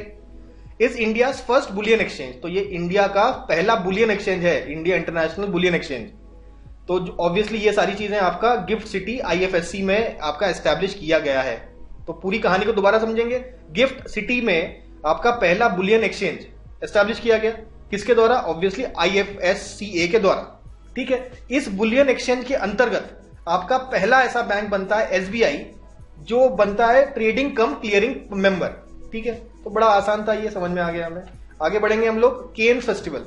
तो कान फेस्टिवल ये फ्रांस में होता है, तो कुछ इंडियंस को इसमें अवार्ड दिया गया है उनके नाम आपको पता होने चाहिए, जैसे कि पायल कपाड़िया जी, यहाँ पे आप देख सकते हैं, पहले ये पायल कपाड़िया जी हैं, इन्होंने एक फिल्म बनाई है all we imagine as light, तो इनको ग्रॉ प्री अवार्ड मिला, ठीक है। इसके अलावा अनुसुईया सेनगुप्ता, ये पहली इंडियन बनती हैं to win best actress award, यहाँ पे आप देख सकते हैं Anasuya Sengupta ji, best actress award मिलता है इनको, कौन सी फिल्म के लिए, द शेमलेस नाम की फिल्म के लिए, और कैटेगरी है इनका अनसर्टेन रिगार्ड कैटेगरी में इनको मिलता है अवार्ड। फिर बात करते हैं संतोष सिवन, ये एक सिनेमेटोग्राफर हैं और ये पहले एशियन बनते हैं जिनको आपको पियरी एजेनिक्स ट्रिब्यूट अवार्ड, ये पता नहीं क्या प्रोनाउंस करते हैं, जो भी प्रोनाउंस करते हैं इनको ये अवार्ड मिला है, ठीक है। नेक्स्ट बात करते हैं चिदानंद एस नायक, ये FTII के स्टूडेंट है, इनको पहला प्राइज मिला in the La Cinef section. इन्होंने बेसिकली 15 मिनट की शॉर्ट फिल्म बनाई थी, sunflowers were the first ones to know, तो ये चिदानंद एस नायक को भी केन्स फिल्म फेस्टिवल में अवार्ड मिला। आगे बढ़ेंगे, बात करते हैं आपके कुलिश स्कूल, तो जयपुर में एक कुलिश स्कूल है, तो उसका इनॉग्रेशन आपके हमारे जो वाइस प्रेसिडेंट हैं जगदीप धनखड़ साहब, इन्होंने किया है, और इसी स्कूल में इनके स्कूल के जो फाउंडर है उनकी मूर्ति का भी क्या कहते हैं इन्होंने इनॉग्रेशन कर दिया। इसके अलावा नेक्स्ट, वर्ल्ड्स लार्जेस्ट एयरपोर्ट, तो दुबई कह रहा है कि हम बनाने वाले हैं वर्ल्ड का सबसे लार्जेस्ट एयरपोर्ट, नाम उसका होगा अल मखतूम इंटरनेशनल एयरपोर्ट, तो ये दुबई बनाने जा रहा है, ये इसका प्लान है, ये देखिए आप देख सकते हैं, ये अल मखतूम इंटरनेशनल एयरपोर्ट, तो बोस्टिंग एन अनप्रेसिडेंटेड कैपेसिटी, भाई 260 मिलियन पैसेंजर्स एनुअली ट्रैवल करेंगे और 400 टर्मिनल्स होंगे, 5 पैरेलल रनवेज होंगे, तो ये पूरा आपका सबसे बड़ा दुनिया का एयरपोर्ट बनाने जा रही है दुबई, अल मखतूम इंटरनेशनल एयरपोर्ट। आगे बढ़ते हैं तो हम देखते हैं भाई कीनिया में फ्लड आ गया, देखिए पानी में लोग बह रहे हैं, कीनिया का फ्लड है, तो इंडिया ने असिस्टेंस भेजी है और INS सुमेधा और इंडियन एयरफोर्स के द्वारा आपका ये जो सहायता है पहुंचाई गई आपका कीनिया में, ठीक है। अब यहां देखिए फोटो में ये क्या है, दिस इज अ इन्वर्टर, ये बेसिकली एक lightweight compact easy to carry inverter है, देखिए छोटा सा इन्वर्टर है, आप ऐसे उठा के ले जाइए कहीं भी, कोई दिक्कत नहीं है, और ये क्लीन और ग्रीन एनर्जी का मतलब एनर्जी प्रोड्यूस करता है, ठीक है। Easy to carry inverter promoting clean and green energy generation, ठीक है। IIT पटना के द्वारा इसका पेटेंट अवार्ड किया गया, मतलब पेटेंट IIT पटना को अवार्ड किया गया इस इन्वर्टर की वजह से, इस इन्वर्टर को मिला, ठीक है। नेक्स्ट बात करते हैं आपका इलेक्शन के बारे में, एक 3D प्रिंटेड डिवाइस बनाया गया, ये देखिए जो डिवाइस है इलेक्शन कमीशन ऑफ इंडिया जिसका यूज कर रही है, तो basically SVEEP cell of Kamrup election district IIT Guwahati ने आपका 3D printed dummy ballot box है, ये देखिए बैलेट बॉक्स है, दोनों ये बैलेट बॉक्स है, इससे आप वोटिंग कर सकते हैं, तो ये आपका 3D प्रिंटिंग से बनाया गया, लेकिन इसने आपका बायोडिग्रेडेबल मटेरियल और इको फ्रेंडली मटेरियल का इस्तेमाल किया, कॉर्न स्टार्च का इस्तेमाल करके इन्होंने ये बनाया है, ठीक है। ये बायोडिग्रेडेबल है, प्लास्टिक से नहीं बना, तो ये देखिए 3D प्रिंटिंग की मदद से बनाया गया ये डमी बैलेट यूनिट, तो आप देख सकते हैं यहाँ पे पिक्चर में। आगे बात करते हैं चाकी सॉरस नेकुल, ये सॉरस लग गया ना, मतलब कोई डायनासोर होगा ना, तो ये चाकी सॉरस नेकुल जो है ये एक प्रकार का डायनासोर है, हर्बीवोरस डायनासोर है, ऐसे मांस नहीं खाता, शाकाहारी डायनासोर है। लेट क्रिटेशियस पीरियड का ये डायनासोर की हड्डियां मिली है कहां पे, अर्जेंटीना में, ठीक है। केप टाउन, देखिए अब पानी की समस्या बढ़ रही है, तो पहला ऐसा बड़ा सिटी जिसका पानी खत्म हो गया है वो बनता है केप टाउन, देखिए पानी की समस्या है, सावधान रहिए। नेक्स्ट बात करते हैं, इंडिया ने highest ever export quota for essential commodities दे दिया है मालदीव्स को 2024-25 में, ठीक है। तो it is India approved highest ever export quota for essential commodities to Maldives, ठीक है। तो मालदीव्स को ये भाई एक्सपोर्ट कोटा दिया गया है, हाईएस्ट एवर एक्सपोर्ट कोटा। तो देखिए भारत पे ने लॉन्च किया all in one payment device, नाम रखा इसका भारत पे वन नाम का एक डिवाइस भारत पे ने लॉन्च किया, देखिए आप फोटो में यहाँ पे देख पाएंगे। आगे अगर बढ़ते हैं तो देखिए यहाँ पे आप पिक्चर देख रहे हैं, ये एक माउंटेनियर है, नाम है इनका कामी रीता शेरपा, इन्होंने माउंट एवरेस्ट की चढ़ाई करी, तो कौन सी बड़ी बात है, बड़ी बात यह है कि 30 बार कर the record, 30 bar mount Everest climb करना एक बहुत बड़ी बात है, और ये रिकॉर्ड आपका कामी रीता शेरपा ने ये अचीव कर लिया है, ठीक है ना। तो मतलब हर साल कम से कम 1-2 बार ही चढ़े जाते हैं माउंट एवरेस्ट, तो ये एक बहुत बड़ी बात है, तो याद रखिए नाम कामी रीता शेरपा। नेक्स्ट बात करते हैं हम लोग नाबार्ड की, तो भाई नाबार्ड ने एक डॉक्यूमेंट रिलीज किया, उस डॉक्यूमेंट का नाम रखा है इन्होंने क्लाइमेट स्ट्रेटजी 2030, और ये बेसिकली कह रहा है ग्रीन फाइनेंसिंग के लिए का जो इंडिया की जो जरूरत है ग्रीन फाइनेंसिंग के लिए, तो उसके लिए एक पॉलिसी डॉक्यूमेंट बनाया है। अर्थ डे 22 अप्रैल जो कि हम जानते हैं, इस दिन को इन्होंने ये डॉक्यूमेंट का अनावरण किया। हिमाचल प्रदेश क्रिकेट एसोसिएशन ने धर्मशाला में इंडिया का सबसे पहला हाइब्रिड क्रिकेट पिच बना दिया। हाइब्रिड क्रिकेट पिच का मतलब यह है कि अब जैसे नॉर्मली क्या है ना, घास जो होता है नेचुरल होता है, लेकिन ये नेचुरल घास के साथ अगर आप सिंथेटिक घास मिला दें भाई तो उसको बोलते हैं हाइब्रिड क्रिकेट पिच। तो ऐसे घास की मदद से आप क्रिकेट का पिच बनाए तो बोलेंगे उसे हाइब्रिड क्रिकेट पिच। इंडिया में नहीं था पहले, अभी पहली बार बन गया धर्मशाला में। आगे बढ़ेंगे भाई, director general of trade remedies DGTR ने भाई कहा कि यार अभी ये जो एंटी डंपिंग ड्यूटीज लगा दी किसके ऊपर, कि भैया आपका कोई भी सोडियम साइनाइड जो कि इंपोर्ट किया जाएगा, ठीक है, कहां से, चाइना से, यूरोपियन यूनियन से, जापान से और कोरिया से, तो उस पे एंटी डंपिंग ड्यूटीज लगा दी 5 साल के लिए, ठीक है। तो इनको ये सोडियम साइनाइड इंडिया में सेल करने में अब दिक्कत आएगी। आगे अगर बढ़ते हैं, UNESCO memory of the world Asia Pacific regional register, तो ये बेसिकली आपका यूनेस्को का memory of the world Asia Pacific regional register एक बनाया गया, जिसमें आपके रामचरितमानस, पंचतंत्रा और सहस्त्रदीपावली लोचन, इन 3 किताबों को, इन 3 मास्टरपीस को, किताबों को ऐड किया गया, इंक्लूड किया गया, किसमें, यूनेस्को के memory of the world Asia Pacific regional register में किया गया। तो ये काफी सम्मान की बात है। तो बेसिकली 10वां मीटिंग चल रहा था memory of the world committee of Asia and Pacific का, MOWCAP, कहां पर चल रहा था, उलन बटोर मंगोलिया में, और यहां पे डिसाइड किया गया ये इन 3 किताबों को ऐड करना in this UNESCO register. Next बात करते हैं आर्टेमिस अकॉर्ड्स। आर्टेमिस अकॉर्ड क्या है हम जानते हैं, पहले ही पढ़ चुके हैं कि भाई कई सारे कंट्री मिलेंगे, कहेंगे कि भैया हम स्पेस जर्नी करना चाहते हैं, स्पेस जो आपके एक्सप्लोरेशन में आपस में सहयोग करेंगे। तो इसका जो 38 कंट्री है वो कौन बनता है, स्वीडन बनता है। इंडिया भी ऑलरेडी इसका एक मेंबर है, 27th कंट्री इंडिया था, तो अभी रिसेंटली 30th कंट्री बनता है स्वीडन। और ये जो साइनिंग सेरेमनी आपका स्टॉकहोम में होता है, ठीक है। नेक्स्ट बात करते हैं मूसा जमीर। मूसा जमीर आपके फॉरेन अफेयर्स मिनिस्टर है मालदीव्स के, तो वो इंडिया आ गए हैं ऑफिशियल विजिट के लिए, और उन्होंने हमारे फॉरेन मिनिस्टर से मुलाकात की। अच्छा, इंडिया ने फेवर कर दिया है, आपका यूएन में वोटिंग हुई थी कि पैलेस्टाइन को क्या फुल टाइम मेंबर बनाना चाहिए यूएन का, तो इंडिया ने कहा हाँ भाई बना दीजिए पैलेस्टाइन को full time member of UN. Next बात करते हैं फ्लोट। ये देखिए आप पिक्चर में देख सकते हैं ना, यहाँ पे एस्ट्रोनॉट वगैरह हैं, और ये मून पे क्या कर रहे हैं, खेती कर रहे हैं क्या, नहीं, ये मून पे बेसिकली रोड बन रहा है, रोड नहीं रेलवे सिस्टम बन रहा है, ट्रेन चलेगी अब मून पे। तो नासा ने कह दिया है कि हम लोग फर्स्ट लूनर रेलवे सिस्टम बना रहे हैं, और उसका नाम देंगे फ्लोट। फ्लोट नाम का रेलवे सिस्टम हम बनाना चाहते हैं, ठीक है, ऐसा कह दिया है नासा ने।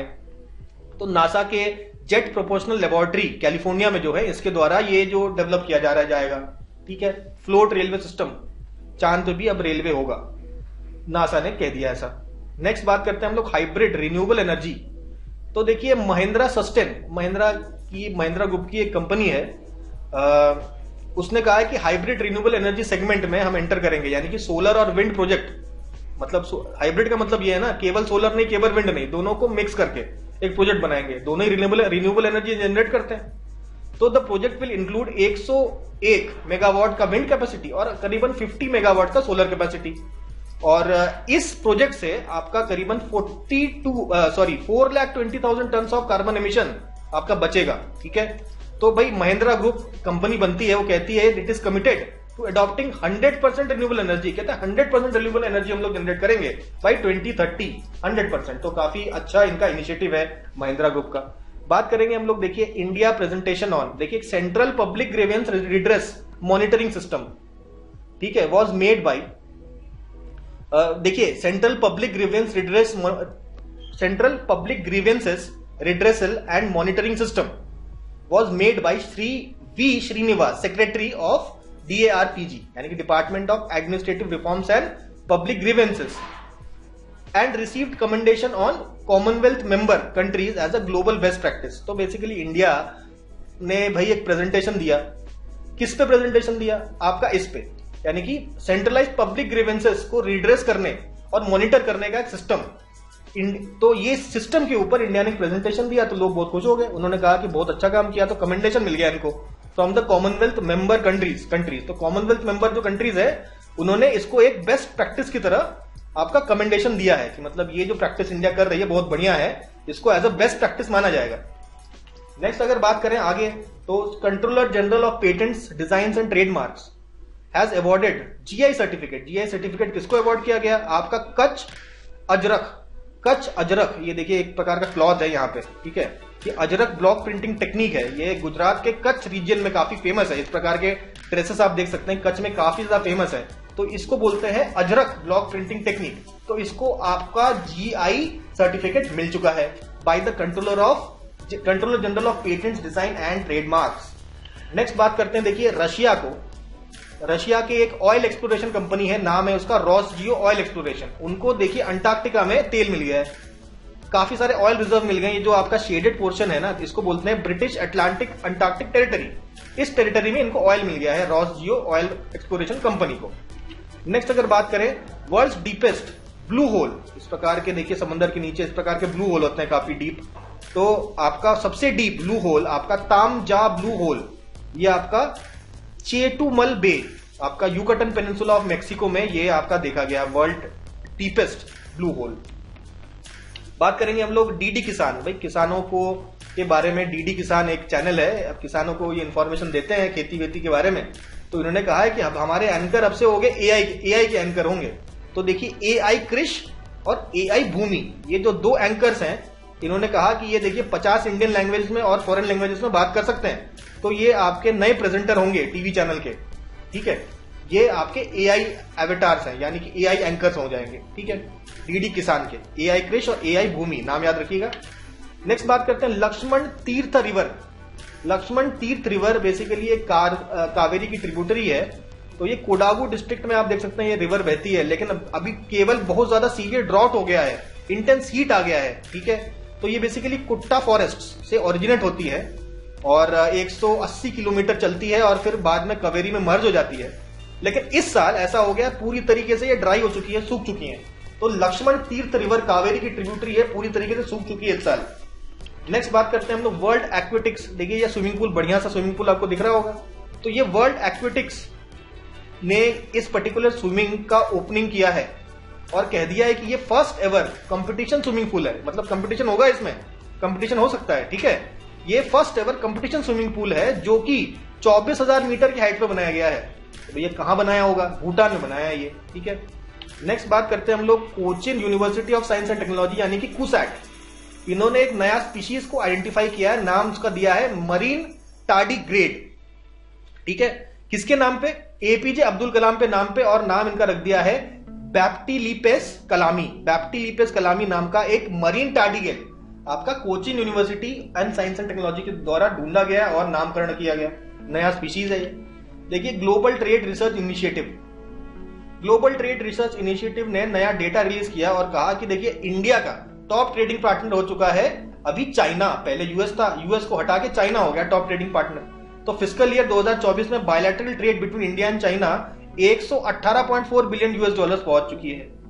नेक्स्ट बात करते हैं first indigenous micro controller chip. तो इंडिया में बना हुआ पहला इंडिजिनस माइक्रो कंट्रोलर चिप किसने बनाया? आईआईटी मद्रास से इनक्यूबेट हुआ एक स्टार्टअप है माइंड ग्रोथ टेक्नोलॉजी, इसके द्वारा ये बनाया गया micro controller chip has launch secure IoT the first indigenous micro controller chip, ठीक है। सिक्योर आईओटी नाम है इस माइक्रो कंट्रोलर चिप का, ठीक है। ये काफी सस्ते होंगे दूसरे चिप से इसी सेगमेंट के। बात करते हैं हम लोग ब्लू रेजिडेंसी वीजा। तो भाई देखिए यूएई वीजा देता रहता है लोगों को, कभी गोल्डन वीजा कभी कुछ वीजा, ठीक है। तो ये कुछ वीजा दिया है इन्होंने ब्लू रेजिडेंसी वीजा। ये 10 साल का वीजा है ब्लू रेजिडेंसी वीजा। किसको दिया जाएगा? जिन्होंने बहुत अच्छा काम किया है। किसके लिए? एनवायरमेंट और मरीन और लैंड और को प्रोटेक्ट करने के लिए अगर आपने बहुत बढ़िया काम किया है तो आप 10 साल का वीजा ले लीजिए यूएई का। तो ये जो वीजा को अनाउंस किया भाई शेख मोहम्मद बिन राशिद, ये आपके पीएम और दुबई के रूलर हैं शेख मोहम्मद बिन राशिद। अच्छा नेक्स्ट बात करते हैं R21 मैट्रिक्स से मलेरिया वैक्सीन। ये बढ़िया सा एक वैक्सीन है, बनाया किसने? सीरम इंस्टीट्यूट ऑफ इंडिया ने बनाया और कहा कि अफ्रीका के देशों में सेंड किया जाएगा ये, ताकि वहां के लोगों को बेसिकली मच्छर वच्छर काफी होते हैं ना, तो मलेरिया हो जाता है उनको ज्यादा।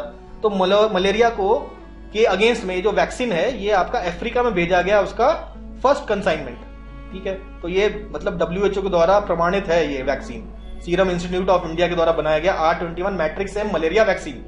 ठीक है, तो ये बेसिकली बच्चों में मलेरिया की जो प्रॉब्लम है उसको सॉर्ट आउट करने के लिए बनाया गया। ये बेसिकली आपका यूनिवर्सिटी ऑफ ऑक्सफोर्ड और नोवावैक्स मैट्रिक्स एम एडजुवेंट के द्वारा ये बनाया गया है, मतलब इनकी भी हेल्प लगी है। नेक्स्ट बात करते हैं कॉन्स्टिट्यूशनल पार्क। कॉन्स्टिट्यूशनल पार्क आपका ये देखिए बढ़िया सा पार्क आप देख सकते हैं। इसका इनॉग्रेशन किया by GAC of southern command, नाम लेफ्टिनेंट जनरल अजय कुमार सिंह के द्वारा इनॉग्रेट किया गया। कहां पे? पुणे में। ये जो पार्क किसने बनाया? इंडियन आर्मी और पुनीत बालन ग्रुप के द्वारा ये पार्क बनाया गया है। इसका इनॉग्रेशन किया गया पुणे में।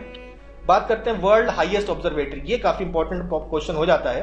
तो यूनिवर्सिटी ऑफ टोक्यो अट्टाकामा ऑब्जर्वेटरी, ठीक है, टोक्यो अट्टाकामा ऑब्जर्वेटरी जो है ये बेसिकली टोक्यो में नहीं है, ये आपका चिली के अट्टाकामा डेजर्ट में है। ठीक है, कहां पर है?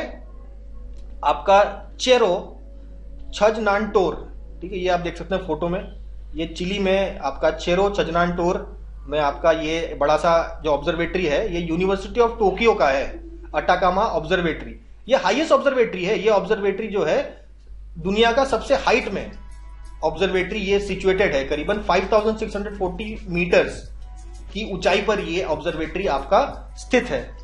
बात करते हैं हम लोग, यूरोपियन यूनियन ने आपका पहला लॉ निकाला to tackle violence against women, force marriage, female genital mutilation और ऑनलाइन हैरेसमेंट के अगेंस्ट ये लॉ बनाया गया बाय यूरोपियन यूनियन। पहला ऐसा लॉ बनाया गया। देखिए, इंडियन एक्सपाट्रिएट गोपी थोटाकुरा ने हिस्ट्री बना दिया है और ये बन जाते हैं इंडिया के पहले स्पेस टूरिस्ट। अब ये घूमने जा रहे हैं। तो आपके जेफ बेजोस जो कि अमेजन के फाउंडर हैं, उन्होंने ब्लू ओरिजिन्स NS-25 मिशन, तो उनकी कंपनी है ब्लू ओरिजिन, उन्होंने NS-25 मिशन लॉन्च किया। बेसिकली ये कह रहे हैं कि हम आपको जो बिलियनर्स लोग हैं वो पैसा खर्च करेंगे, उनको स्पेस में हम लोग टूरिज्म कराएंगे, घुमाएंगे। तो स्पेस टूरिस्ट बनते हैं। पहले इंडियन स्पेस टूरिस्ट कौन है? ये तो पूरा क्रू है। इस क्रू में आप यहां पे देख सकते हैं, ये है आपके गोपी थोटाकुरा, तो ये बन जाते हैं पहले इंडियन स्पेस टूरिस्ट। ठीक है, गोपी थोटाकुरा इंपॉर्टेंट है, ये भी ध्यान में रखना है। नेक्स्ट बात करते हैं भाई, इंडियन आर्मी ने एस्टैब्लिश किया 2 of the world's highest tank repair facilities. Tank repair facilities कहां पे? ईस्टर्न लद्दाख में। ठीक है, these facilities located in Nyoma and DBO sector, support over 500 tanks. अरे देखिए, आपका दौलत बेग ओल्डी है ना, उसके पास नायोमा नाम का जगह है। तो दौलत बेग जो ओल्डी है एक बड़ा बैटलफील्ड है ऊंचाई पे, तो वहां पे टैंक्स वगैरह जाएंगे तो टैंक्स का रिपेयर करने के लिए कुछ होना चाहिए ना फैसिलिटी। तो ये हाईएस्ट टैंक रिपेयर फैसिलिटी है। तो करीबन आपका 500 टैंक्स की जो पूरा आपका जो अगर होंगे तो 500 टैंक्स तक इसका मेंटेनेंस वगैरह किया जा सकता है इस पर्टिकुलर रिपेयर फैसिलिटी में। तो ऐसे 2 रिपेयर फैसिलिटी खोले जा रहे हैं बाय इंडियन आर्मी। ठीक है, तो भाई ये सारे जो टैंक्स वगैरह हैं 2020 में जो इंडिया चाइना के बीच में स्टैंड ऑफ हुआ है, उसके बाद यहाँ पे टैंक्स और इन्फेंट्री वगैरह भेजी गई है, लेकिन उसका रिपेयर और मेंटेनेंस करने के लिए कुछ ऐसा फैसिलिटी थी नहीं। तो अभी ये फैसिलिटी भी बना दी गई है आपके दौलत बेग ओल्डी सेक्टर में। नेक्स्ट अगर बात करें, NADA national anti doping agency India, इसने ऑर्गेनाइज किया प्ले टू कैंपेन, आपका क्लीन स्पोर्ट्स, यानी कि बिना कोई ड्रग्स वग्स लिए आप स्पोर्ट्स खेलें, उसके लिए कैंपेन लॉन्च किया, प्ले ट्रू कैंपेन। सीधे पूछेगा आपको प्ले ट्रू कैंपेन किसके द्वारा ऑर्गेनाइज किया गया, आपको बताना है नाडा। अब देखिए यहाँ पे अदानी का विजहिंजिम पोर्ट केरला ये बनता है इंडिया का पहला ट्रांसशिपमेंट हब। काफी इंपॉर्टेंट हो जाता है। ट्रांसशिपमेंट हब का मतलब यहां से शिप्स आते हैं, कुछ लोड कर लिया, कुछ अनलोड कर लिया दूसरे शिप में और फिर ये यहां से चला गया। तो ये जो काम है इसे कहते हैं ट्रांसशिपमेंट हब। तो ऐसे जो हब होते हैं वो काफी फेमस हो जाते हैं, काफी सारे शिप्स यहाँ आने लगेंगे, डॉक करने लगेंगे, और तो ये ट्रेड के लिए काफी ज्यादा बेनिफिशियल होगा। तो ये काफी एक अच्छा डेवलपमेंट है। ईजेड टैक्स ये बेसिकली एक ऐप है, इंडिया का पहला artificial intelligence enabled fully functional income tax file करने का मोबाइल ऐप। कौन सा? EEZ tax. ठीक है, चलिए भाई ई फाइल करिए इससे आप एआई का इस्तेमाल करके। आगे बढ़ते हैं, आपके पेरुवियन साइकोलॉजिस्ट, नाम है इनका अना अस्ट्राडा। ठीक है, इनको एक इनक्यूरेबल डिजीज हो गया था, काफी समय से ये आपका बेडरिडन थी, तो इनको यूथनेशिया से इनको मार दिया गया है पहली बार पेरू में। यूथनेशिया मतलब जो ऐसे पेशेंट होते हैं जिनको काफी पेन से गुजरना पड़ता है, इस पेन से वो ना गुजरे इसलिए इनको एक मर्सी किलिंग का एक प्रावधान कुछ कंट्री में इस प्रकार के लॉ बनाए गए हैं। तो पेरू में पहली बार यूथनेशिया की मदद से किसी ऐसे पेशेंट को मर्सी किलिंग के द्वारा मारा गया, ऐसा पहली बार पेरू में हुआ। तो नाम याद रखिए, एना एस्ट्राडा। कहां की है ये? पेरू कंट्री से बिलोंग करती हैं ये, ठीक है। नेक्स्ट बात करते हैं, in order to provide expert guidance and definitive care. अरे देखिए, आपके जो मेडिकल इमरजेंसीज होते हैं ना, इंडियन एयरफोर्स के जो पर्सनल्स हैं, उनके इमरजेंसी मेडिकल रेस्पॉन्स सिस्टम एक बनाया गया EMRS, ठीक है। तो उनको मेडिकल हेल्प देने के लिए एक EMRS का इनॉग्रेशन किया गया, किसके द्वारा? Air chief marshal VR Chaudhari के द्वारा ऐसा हुआ। ये बेसिकली बैंगलोर में ये इनॉग्रेशन हुआ था at the command hospital Indian air force, ठीक है। देखिए, अब कहानी को थोड़ा आगे बढ़ाते हैं, बात करते हैं हम लोग DAC प्लांट। DAC प्लांट क्या है? Direct air capture plant. Direct air capture plant का मतलब ये है, एयर से ये कार्बन डाइऑक्साइड बाहर निकाल देगा, यानी कि बेसिकली कार्बन एब्जॉर्ब कर देगा। कितना?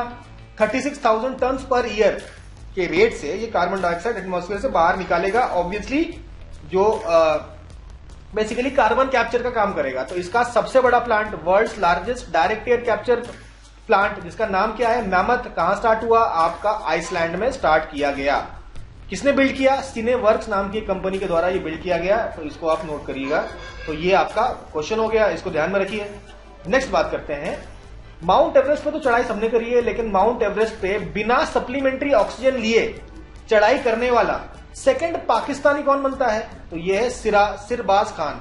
सिरबाज खान नाम का एक पाकिस्तानी माउंटेनियर है, जिसने ये कीर्तिमान स्थापित किया, सेकंड से Pakistani to climb mount Everest without using supplementary oxygen. साथ में कोई ऑक्सीजन नहीं लेके गए, क्योंकि ऑब्वियसली जब हाइट में हम लोग जाते हैं ना, तो ऑक्सीजन आपका काफी कम हो जाता है, तो साथ में सप्लीमेंट्री ऑक्सीजन लेके जाना जरूरी होता है, लेकिन इन्होंने नहीं लेके गए, ठीक है। सिरबाज खान नाम याद रखिए। नेक्स्ट बात करते हैं, काम्या कार्तिकेयन। अब बात हो ही रही है, जो माउंटेन्स की चढ़ाई कर रहे हैं, तो यहां देखिए 16 साल की एक बच्ची है, नाम है Kaamya Karthikeyan. She became the youngest Indian and the second youngest girl globally to summit mount Everest from the Nepal side. तो भाई नेपाल के साइड से माउंट एवरेस्ट की चढ़ाई करने वाली youngest Indian, second youngest girl globally, मतलब दुनिया की सेकेंड यंगेस्ट गर्ल बनती है काम्या कार्तिकेयन। तो ये भी ध्यान रखिए। आगे बढ़ते हैं। अब यहाँ कुछ लगातार हम लोग क्वेश्चंस करेंगे, कुछ ऐसे आपके जो न्यूज आइटम्स देखेंगे, ठीक है। सबसे पहला न्यूज आइटम यहाँ पे है कि देखिए, स्पेन ने, नॉर्वे ने, आयरलैंड ने, सारे यूरोपियन कंट्रीज है, इन्होंने फॉर्मली रिकॉग्नाइज कर लिया है द पैलेस्टाइन स्टेट, ठीक है। पैलेस्टाइन स्टेट का रिकॉग्निशन कर दिया गया है। थोड़ा बेसिकली इजराइल पे कुछ थोड़ा सा दबाव डालने की कोशिश यहाँ पे हो रही है कि भाई जिस प्रकार से ये बॉम्बिंग कर रहे हैं, इस बॉम्बिंग को क्लोज कर दिया जाए। नेक्स्ट बात करते हैं, जापान ने आपका 6G प्रोटोटाइप डिवाइस को लॉन्च किया, that can transmit data eight 100 gigabits से, गीगाबाइट नहीं है, गीगाबिट्स है, 100 गीगाबाइट्स पर सेकेंड के स्पीड से 6G प्रोटोटाइप डिवाइस किसने लॉन्च किया? आपका जापान के कंपनी ने लॉन्च किया, ठीक है। नेक्स्ट बात करते हैं, इराक के पार्लियामेंट के द्वारा एक लॉ पास किया गया, जहां पे आपका प्रोस्टिट्यूशन और होमोसेक्सुअलिटी को बैन कर दिया गया। ऑब्वियसली LGBTQ लोगों के लिए ये बहुत बड़ा आघात है, तो ये देखिए इराक के पार्लियामेंट के द्वारा ये लॉ पास कर दिया जाता है, ठीक है। तो उसके बाद देखिए, यहां बात करते हैं हम लोग वेनेजुएला की। Venezuela became the first country in modern history to lose all its glaciers. सारे ग्लेशियर खत्म हो गए वेनेजुएला की, तो पहला कंट्री बनता है मॉडर्न हिस्ट्री में, इसके सारे ग्लेशियर्स खत्म हो गए। नेक्स्ट आपका जो न्यूज है दैट इज, देखिए wild life institute of India की बात यहां पे कर रहे हैं। तो wild life institute of India ने यह कह दिया कि 4000 गैंजेटिक डॉल्फिन्स आपके पाए जाते हैं गैंजेटिक रिवर बेसिन में। पूरे गंगा के रिवर बेसिन में 4000 डॉल्फिन पाए जाते हैं, और केवल उत्तर प्रदेश में 2000 पाए जाते हैं। और उत्तर प्रदेश में तो 2000 पाए जाते हैं, वो भी मोस्टली आपका चंबल रिवर के आसपास पाए जाते हैं। तो ये आपका रिपोर्ट है wild life institute of India की। आगे बात करते हैं हम लोग, डॉक्टर बीना मोदी। तो डॉक्टर बीना मोदी जो है, ये मैनेजिंग डायरेक्टर है मोदी एंटरप्राइजेस, के मोदी ग्रुप की। तो उनको बेसिकली ऑनर किया गया by vice president of India. तो ये है डॉक्टर बीना मोदी, ठीक है। नेक्स्ट बात करते हैं भाई, नेपाल और इंडिया के बीच में थोड़ा बॉर्डर के लेकर इश्यूज तो होता ही है, ठीक है। तो अभी बॉर्डर इश्यूज में आपका 100 रुपए का एक नोट नेपाल के द्वारा लॉन्च किया जाता है, 100 रुपए करेंसी नोट, जिसमें आपका जो मैप है, आपका नेपाल का मैप दिखाया गया है, जिसमें जो इंडियन टेरिटरीज हैं ऑफ लिपू लेक, आपका लिम्पियाधुरा और काला पानी, ये आपके नेपाल के मैप में मेंशन्ड है, आप देख सकते हैं। तो ये ऑब्वियसली इंडिया को पसंद नहीं आया, ये वाली बात है ना। तो आगे देखिए क्या होता है इस पर्टिकुलर टॉपिक पे। नेक्स्ट बात करते हैं हम लोग। देखिए May 24 जो है इसको बोला गया है इंटरनेशनल डे ऑफ मारखोर। ठीक है, बेसिकली May 24 मेरा जन्मदिन भी है। इस बात का मेरे को बड़ा दुख है कि इंटरनेशनल डे ऑफ मारखोर आपका माना गया 24 मई को। बेसिकली मारखोर जो है नेशनल एनिमल ऑफ पाकिस्तान है।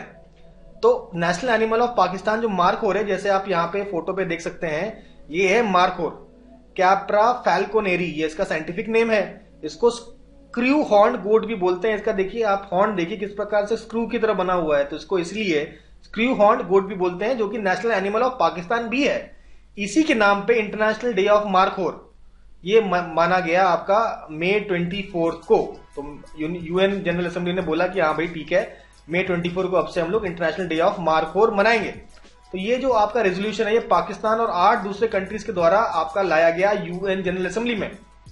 ठीक है, नेक्स्ट और बात करते हैं हम लोग। Indian institute of petroleum energy IIPE कहां पर है? पहला सवाल तो यही हो गया, विशाखापट्टनम में है। तो ये जो IIPE है, in association with other research institution has found an effective eco friendly solution surface modification technique of membrane. Basically ये जो आपका टेक्निक है to resolve problems associated with water treatment at various levels, particularly muddy river water. तो basically water treatment का एक technique है जो निकाला गया है भाई IIPE विशाखापट्टनम। आगे बढ़ेंगे। SAM pilot model. तो SAM का फुल फॉर्म क्या है? बेसिकली SAM क्या है? It's a sustainable urban water management technique, नाम है इसका SAM। तो इसमें बेसिकली शैलो बोरवेल बनाते हैं टू पंप, ताकि आपका ग्राउंड वाटर का रिचार्ज किया जा सके, आपका वाटर टेबल को और इंक्रीज करा जा सके। ठीक है, उसको रेनफॉल से रिचार्ज किया जा सके। इसके लिए आपका SAM पायलट मॉडल बनाया गया है। कहां पे लॉन्च किया गया? तमिलनाडु में as a part of Amrut scheme. Amrut scheme के तहत SAM पायलट मॉडल, जो कि बेसिकली एक ग्राउंड वाटर रिचार्ज का तरीका है, इसको लॉन्च किया गया है। ठीक है, नेक्स्ट हम लोग बात करते हैं। ये देखिए यहाँ पे फोटो देख सकते हैं ना, ये क्या है? This is a pen. तो इस पेन में कुछ ना कुछ खासियत तो होगी ना। तो देखिए इसकी खासियत क्या है, ये वर्ल्ड की सबसे पहली फुल्ली बायोडिग्रेडेबल पेन है। ये पेन बायोडिग्रेड हो जाएगा। ठीक है, और इसका नाम रखा गया नोट पेन। तो इसको लॉन्च किया गया न्यू दिल्ली में बाई इसके जो आपके इन्वेंटर हैं वो है Saurabh H Mehta. This pen features the recycle paper refill non toxic ink है, आपका एक रिसाइकल्ड पेपर रिफिल है, पेपर से बना हुआ रिफिल है। ठीक है, और इसका जो आउटर कवरिंग है ये मेटल का भी हो सकता है, पेपर का भी हो सकता है, बैम्बू का भी हो सकता है। ठीक है, बेसिकली प्लास्टिक वेस्ट को कम करने की बात हो रही है। यहाँ पे मोस्टली आप पेन देखेंगे तो प्लास्टिक से बने होते हैं। तो प्लास्टिक के पेन से बेटर है कि भाई ये बायोडिग्रेडेबल पेन हम लोग यूज करें। यहाँ पे देखिए बात कर रहे हैं, एक मैसिव लैंडस्लाइड हो रहा है। लैंडस्लाइड कहाँ पे हो रहा है? 24 मई 2024 को हो रहा है। कहाँ पे? पापुआ न्यू गिनी में, which buried thousands of people and caused major basically landslide कहां पे हुआ है? आपका मैसिव लैंडस्लाइड आपका पापुआ न्यू गिनी में हुआ है। नेक्स्ट बात करते हैं। NPCI इंटरनेशनल पेमेंट्स लिमिटेड ने एग्रीमेंट साइन किया with bank of Namibia to create real time instant payment system. Basically UPI का कॉपी करने की कोशिश कर रहे हैं। तो नमीबिया ने कहा कि जिस तरीके से आपका UPI मैकेनिज्म है इंडिया में, उस तरीके से हमारे यहां भी कुछ ऐसा सिस्टम आप क्रिएट करिए। तो उसके लिए NPCI इंटरनेशनल पेमेंट लिमिटेड ने एग्रीमेंट साइन किया आपका बैंक ऑफ नमीबिया के साथ। इसी के साथ ही हम लोगों ने मार्च के जितने भी न्यूज आइटम है यहाँ पे हम लोग फिनिश करिए। मार्च कह रहे हैं हम लोग, सॉरी, मई के जितने भी हमारे करंट अफेयर्स हैं, इसके जो न्यूज आइटम है हम लोग यहाँ पे फिनिश कर चुके हैं। तो इसको भी आप पढ़िए, रिवाइज करिए, 2-3 बार देख डालिए और ये आपको याद हो जाएगा। तो इसी के साथ ही आज हम लोग हमारा ये सेशन यहाँ पे कंप्लीट करते हैं। मिलते हैं हमारे नेक्स्ट सेशन।